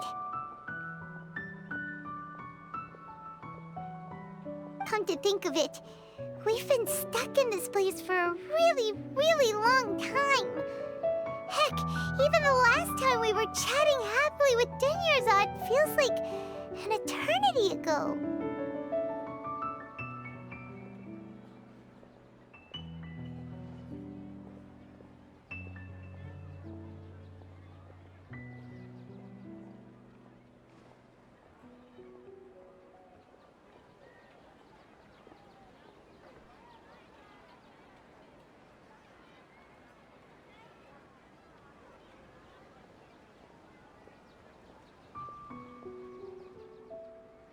Paimon still remembers when we were sitting here, and the way her eyes sparkled when she talked about Nilou's dance. There will always be frustrations in life, but I know that the point of living is not to leave behind any regrets.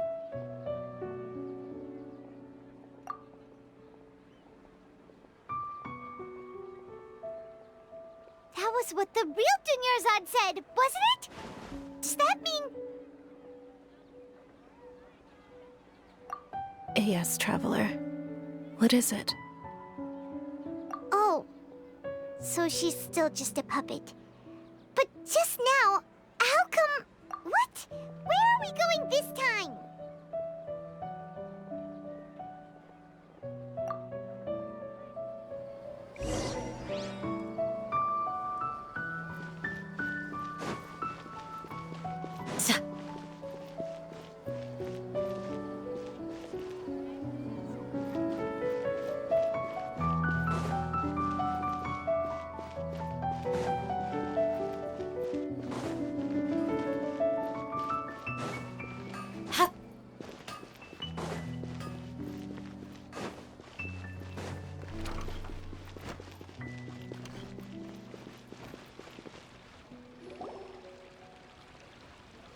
If you continue to resist, we will have to order an investigation into every single event organizer. The Grand Sage has already granted you much leniency. I advise that you exercise tact. How did things turn out like this?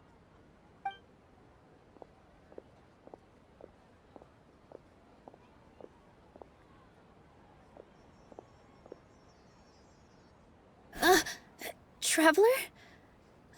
You don't have to get involved. He's a sage from the academia. Traveler?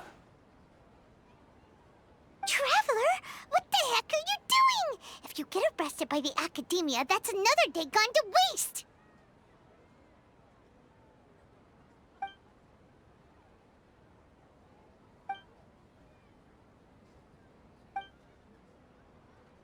Wait, they're not reacting.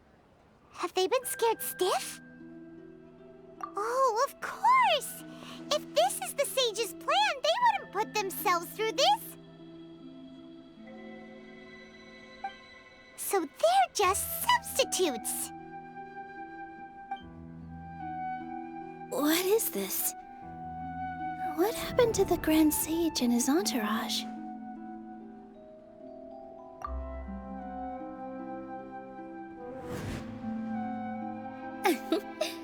Like I said, they symbolize the goddess of flowers. It's just a shame that all the real Padisaras went extinct after her death. Yes. The Greater Lord brought forth new Padisaras in memory of the goddess of flowers. But she ultimately could never truly replicate that beautiful shade of purple.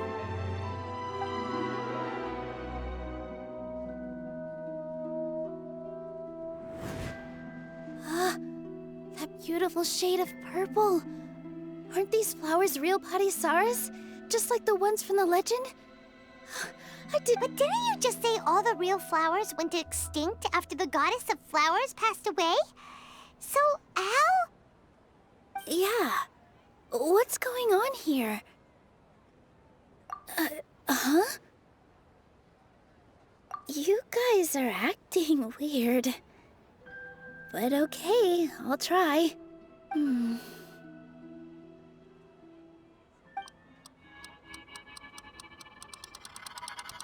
Hey!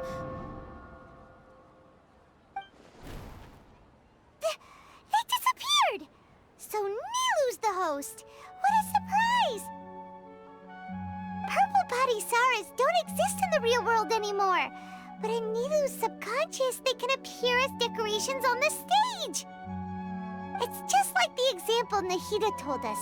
People assume there will be food on a plate, and Nilu assumed there would be real Padisaras in the flower pots. So when you saw the flowers, you instantly knew it was Nilu? But if we want to end the samsara, we need the host to become aware that they're dreaming. How should we make Nilu realize that? Am I dreaming? Huh? So I'm right. Is this Lesser Lord Kusanali responding to our celebration of the Sub-Zero's festival? Wrong guess, but you aren't completely wrong either. The point is, what made you think this is a dream? As far as you know, people in Sumeru don't dream, right? Yeah, but have you heard the tale of the first sage? To prevent a calamity, he went on a journey to find the Dendro Archon. Ooh, sounds familiar. Dunyarzad told us a story like that when we first arrived in Sumeru City. So it was about the first sage, huh? Yep, but in the part you heard, he hadn't become the first sage yet. There's more to the story. His piety and wisdom were acknowledged by the Dendro Archon, and she finally gave her blessing to him. All kinds of spectacular scenes appeared in front of the first sage, as if all the knowledge in the world was being painted onto a canvas right before him. He was captivated. After who knows how long, he mastered all the knowledge he could comprehend. Afterward, he said to the Dendro Archon, "I miss my parents, my wife, and my children. I've been away from home for far too long. They must be worried." The Dendro Archon smiled.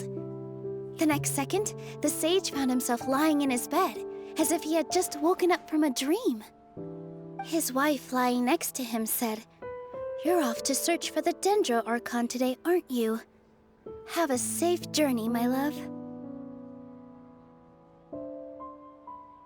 In the end, the first sage took care of many disasters in Sumeru City and founded the Academia. What a happy ending.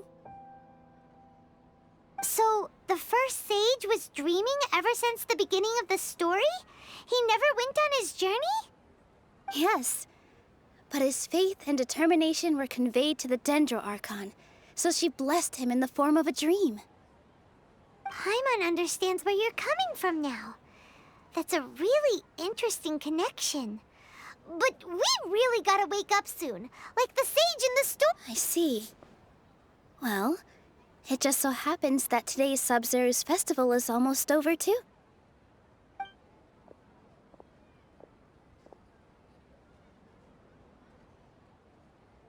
Since we're in a dream, let's make this final dance of Sub-Zero's as beautiful as we can.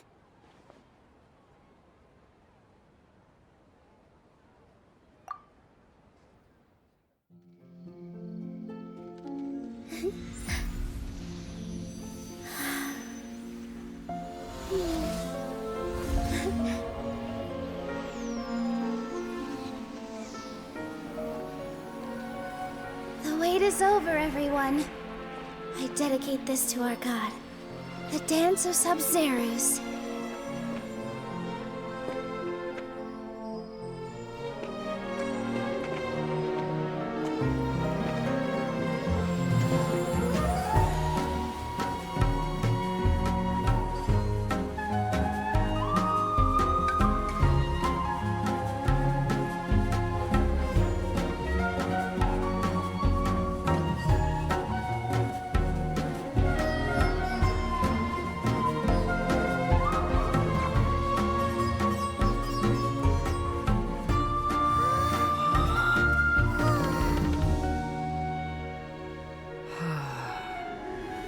I'd be lying if I said I had no regrets. I would have loved to see Nilou's dance.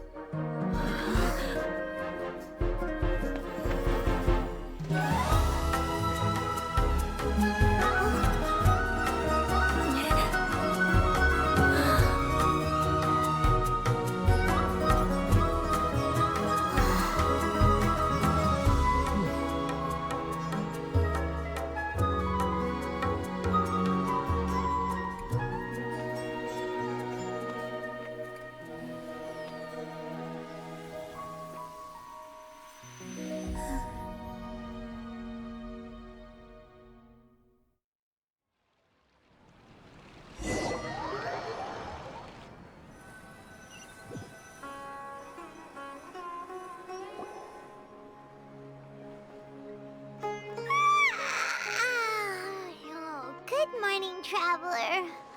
Oh, Paimon feels like she's been asleep for the longest time. Paimon's head feels super heavy. Did we oversleep? Do you even remember going to sleep last night? Paimon thinks it was after the Sub-Zero's festival. The Sub-Zero's festival! Have we finally escaped from the Sub-Zero samsara? Quick! Take off your Akasha terminal!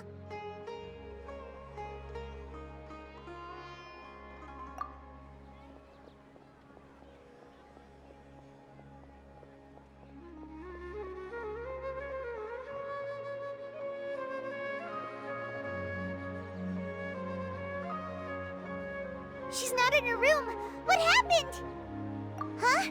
What usual spot?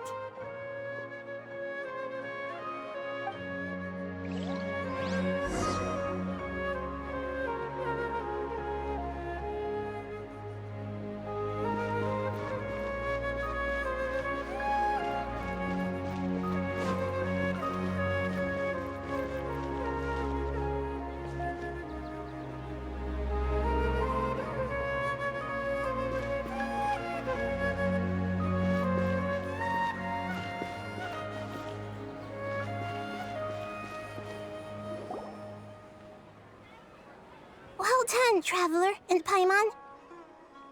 And thank you, Dunyarzad, for organizing the Sub-Zero's festival for me.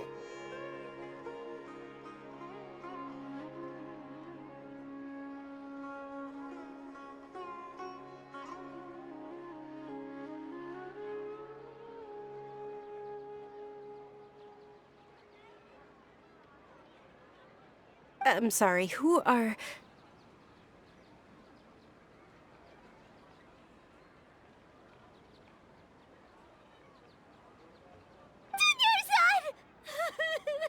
You're okay!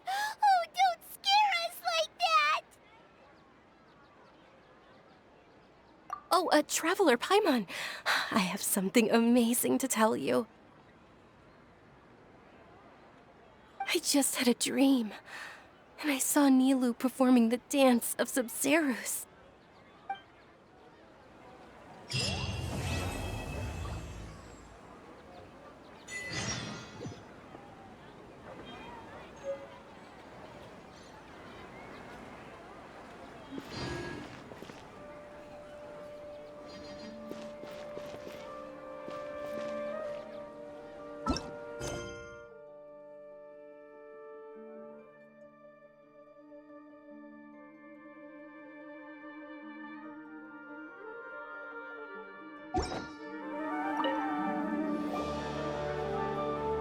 You're actually Nahida, aren't you? Paimon felt like Catherine was acting weird when we met at the Sub-Zero's festival.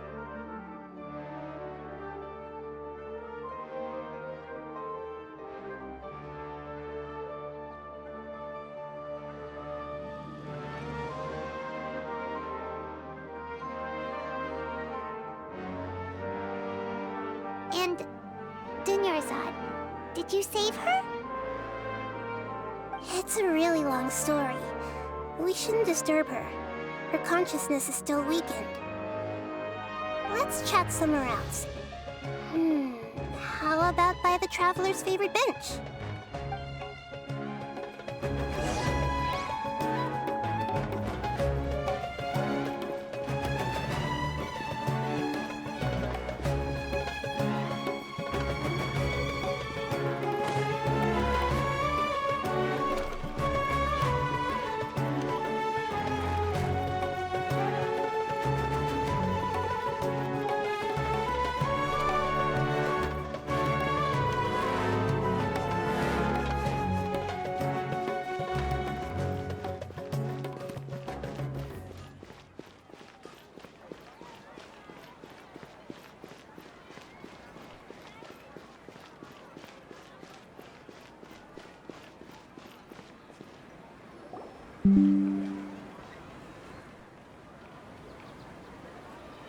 Let's talk about Dunyarzad first. It's such a relief that she's all right.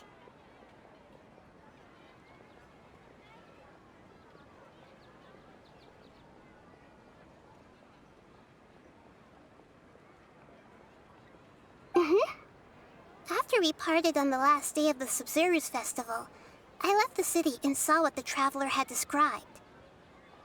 Among the countless dreams, I found one that was growing fainter and fainter. This proved my suspicion.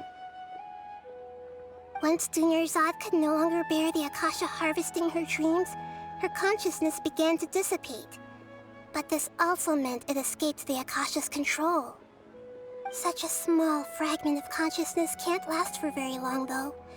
It will return to its original dream, where both will gradually fade until they completely disappear.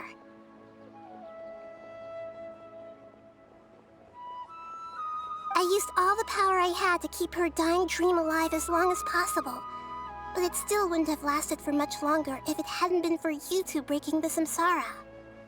So it looks like we did manage to save Dunyarzad in the end. And not a moment too soon. Huh? Why are you two smiling so happily? I thought you'd be so moved that you'd start crying. I need to spend more time observing human emotions. Both are fine. Everyone reacts differently. All right. You two must have a lot of other questions for me, right? After all, you saved my faithful believer. As your reward, I will answer any and all questions. At the Avidia forest, there was this incense that made the traveler fall unconscious and dream of a huge tree and a red sky. You also heard someone's voice, right? It said world and forget me. Yeah, so you do know! We've been wanting to ask you what that was about, and if the red sky was related to Conria. It seems like the traveler established a connection to Irminsul. That was a message left by Greater Lord Rukkhadevata's residual consciousness in Irminsul. Perhaps her last memory before she died. As you two probably know, Greater Lord Rukkhadevata disappeared after the disaster in Conria. The timings of these events do line up, so your suspicions are reasonable.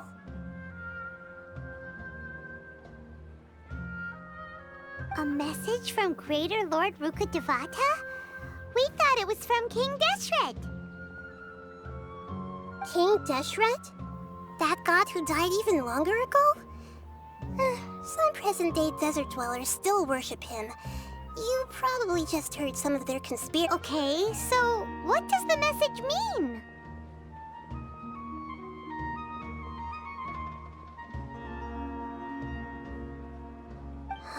I still haven't managed to decipher it. Even the Akasha isn't currently capable of doing that. Greater Lord Rukkhadevata's residual consciousness in Irminsul seems to be contaminated with something that has a very dangerous aura to it. Many devoted scholars go mad as soon as they connect their consciousness. I've warned the academia about this many times, but people still keep falling victim to it. But I believe this is the key to saving Irminsul. That's why I've kept trying to decipher it. So the tree in the vision was Irminsul? Oh, Tainari also said that Irminsul is sick! Is it because of the contaminated consciousness? But even if you can't figure out what that vision was all about, it seems like our search for you was all in vain. The traveler wasn't affected after coming in contact with that consciousness. I've never seen anyone like that. No, we must decipher its secrets. I've already eliminated all other factors that might affect Irminsul. This is the only one left. This puzzle has life and death at stake. It could determine Irminsul's fate, as well as Tevat's. To be accurate, I'm using the Akasha as a medium to occupy Catherine's consciousness.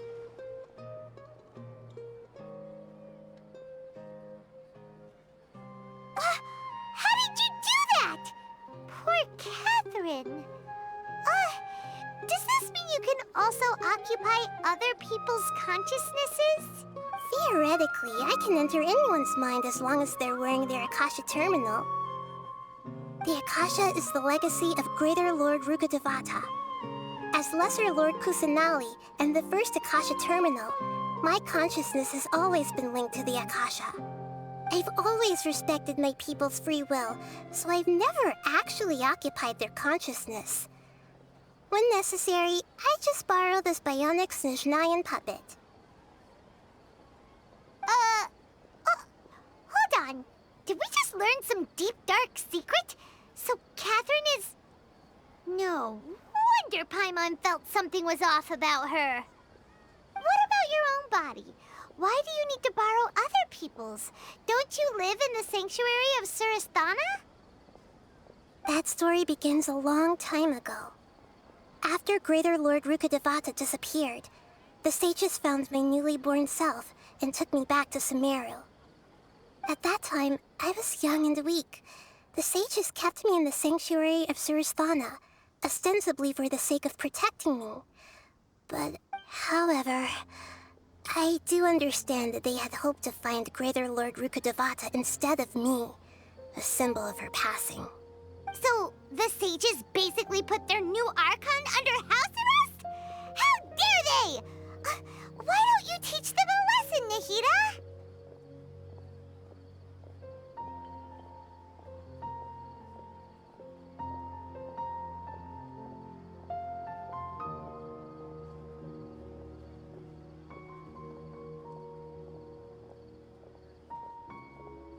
In some ways, they aren't wrong. Greater Lord Rukkhadevata was omniscient and omnipotent. Even after her death, the Akasha is still empowering this nation. And I'm still really far away from being able to call myself the God of Wisdom. Yeah, you got a lot of believers. Just look at the Sub-Zero's festival. Everyone who showed up truly loves you. Thank you for the kind words. But I honestly don't need physical freedom as long as I can connect my consciousness to the Akasha. Trying to find a way to save Irminsul is my life's mission and top priority. I will work on that, and try to live up to being a deity in the meantime. Every once in a while, I will also take up the duties of the God of Wisdom and enlighten a lost soul here and there. Doing all that should be enough. There's never been any big problems with the Academia's governance of Sumeru. This is the first time I've seen them step out of line. I wonder what caused them to go down this path, and what they hope to achieve. Even though the city's residents haven't noticed anything strange, if the Traveler hadn't broken the Sub-Zero's samsara, the situation could have become dire.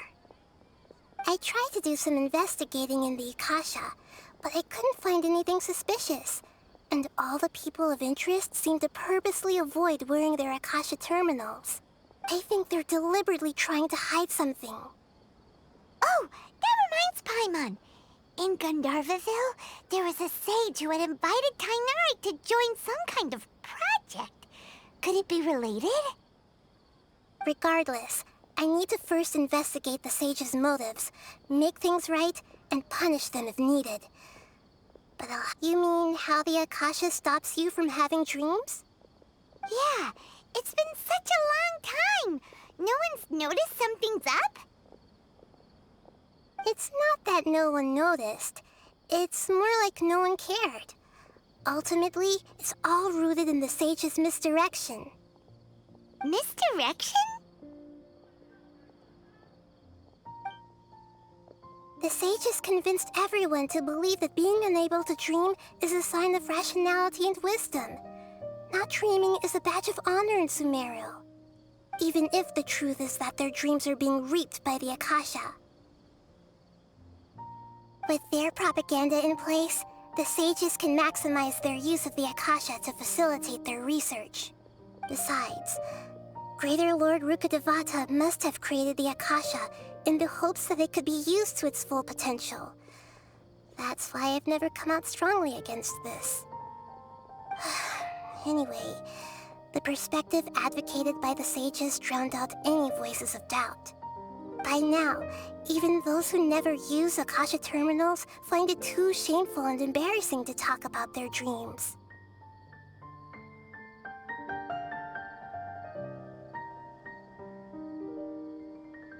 Got it. I hope my answers were satisfactory, seekers of knowledge. To be honest, maintaining Dunyarzad's fading dream took a lot of mental energy. I think I may need to rest for a while. Oh, and you don't need to worry too much about the sage's activities for now. The Akasha won't be able to conduct another project on the scale of the Sub-Zero's Samsara in the immediate future. Go and get some sleep. Leave everything to us.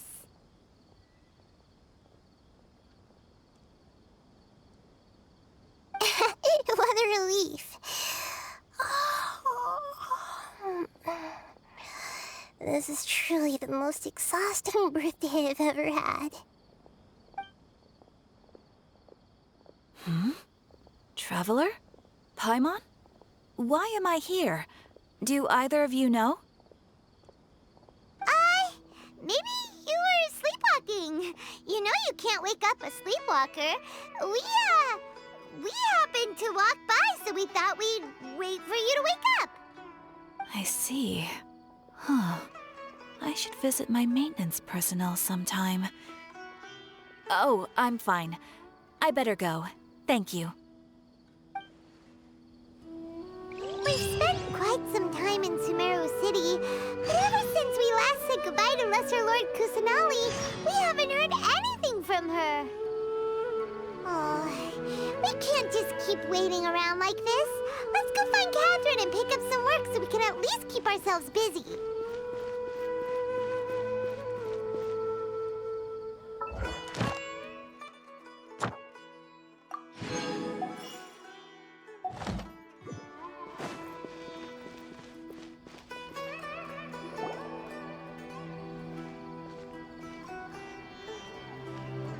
Ad Astra Avisask. We meet again, you two. Hi, Catherine. Do you have any commissions for us today? Commissions, huh? Let me think. Oh, how about this? Please attend the Academia's Academic Symposium this afternoon and recite a love poem on stage.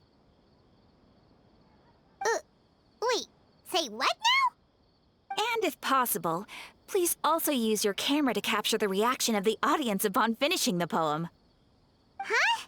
What kind of commission is that? I see. It appears that you're not interested in this commission. In that case, please go to Port Ormos and convince the Eremites there to spend some time volunteering at the local orphanage. Hey, that's not any better.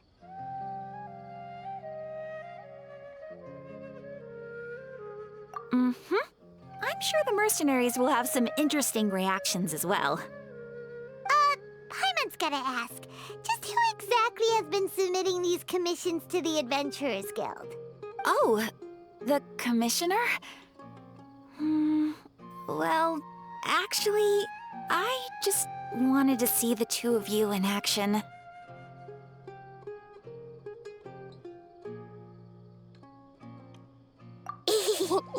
Was it so obvious? I was hoping you would actually take one of those commissions. That kind of chance to observe humans doesn't come by often. Ah, so it's Nahida. Paimon just knew Catherine wouldn't crack those kinds of jokes.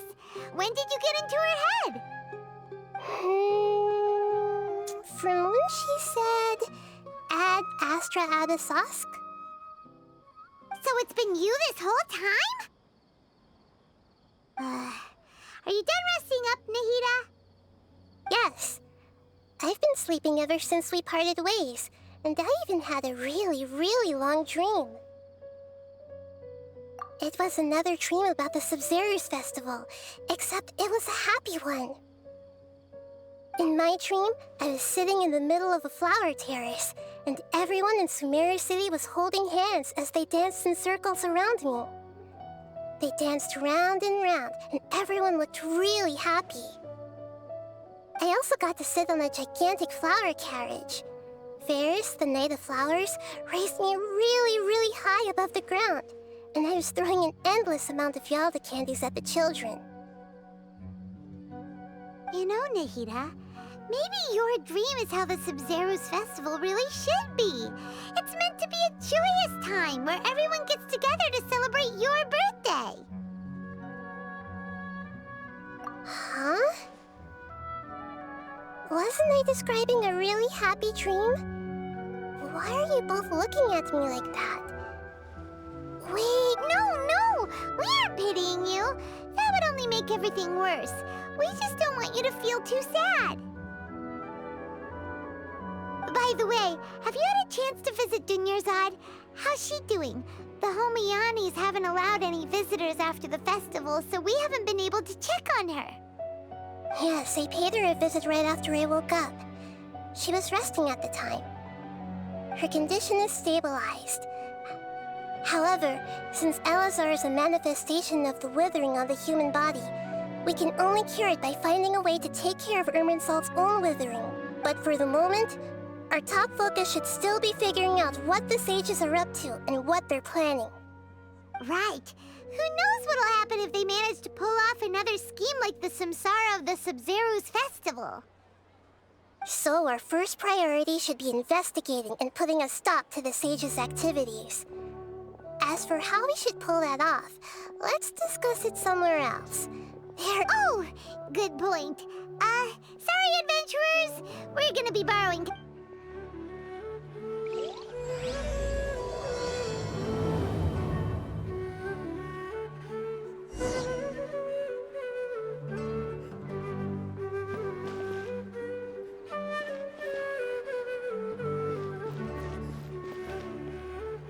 Let's continue our chat here. Okay, so do you have any ideas on how we can investigate the sages, Nahida? Actually, I've already done a little bit of work on that. But for now, I want to hear your thoughts.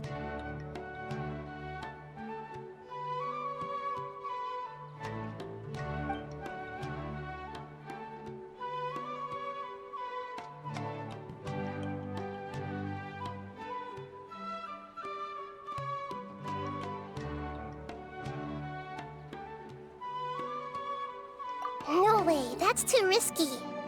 You mean it'd be too easy to get caught? No, it's not that.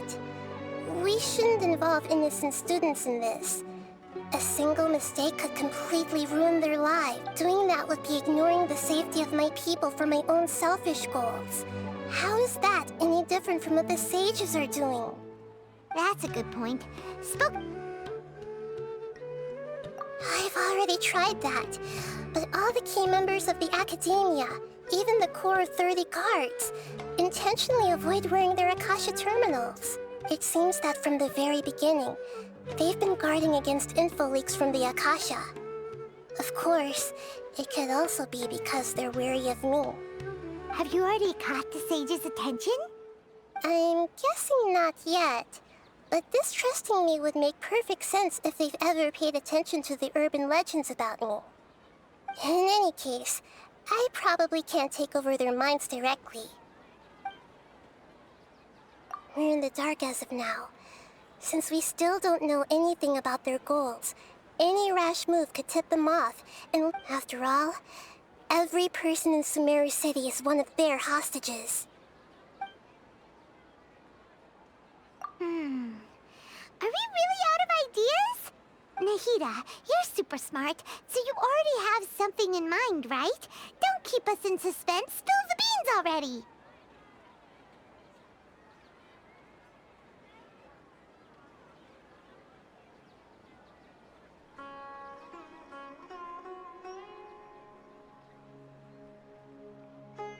According to a popular theory from the Vahumana Darshan of the Academia, rejecting impractical motions at the beginning of a planning session will give more weight to the actual proposal. Okay, but aren't you the god of wisdom? You don't have to use that kind of gimmick to make us take your ideas seriously.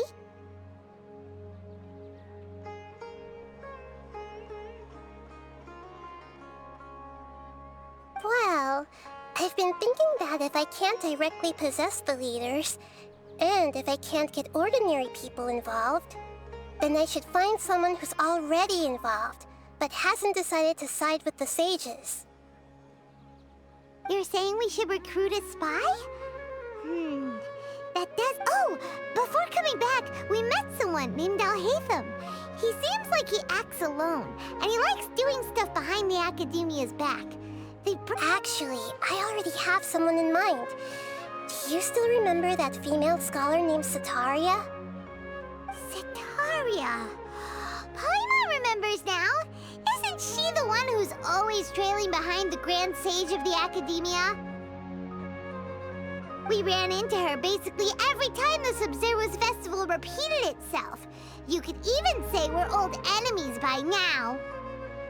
Paimon still remembers the smug and mean way she always spoke to Nilou. I've always liked observing all kinds of people, and Setaria has always stood out from the crowd.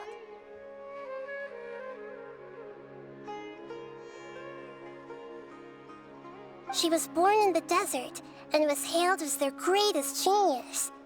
Her academic gifts allowed her special admission into the Academia, and also gave her the opportunity to serve as the sage's assistant.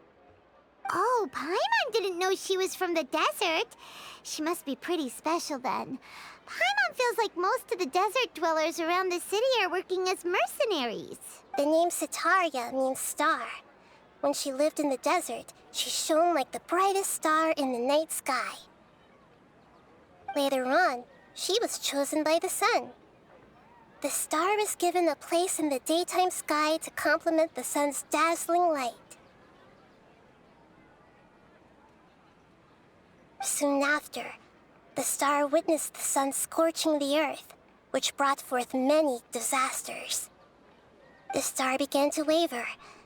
Instead of staying beside such a sun, wouldn't it be better to return and light up part of the night sky? But in the end, she couldn't give up the radiance of daytime. To cope with her shame, the star buried her guilt and closed her eyes. From the sound of it, Setaria's just hung up on the research opportunities here.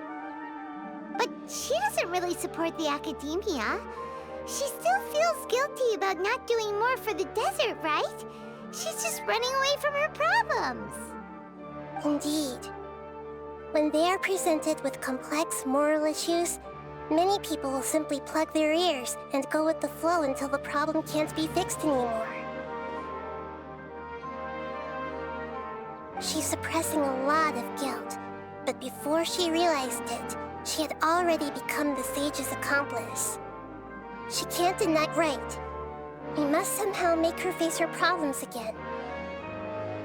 That way, not only can we get useful intel from her, but she can also use it as an opportunity to redeem herself.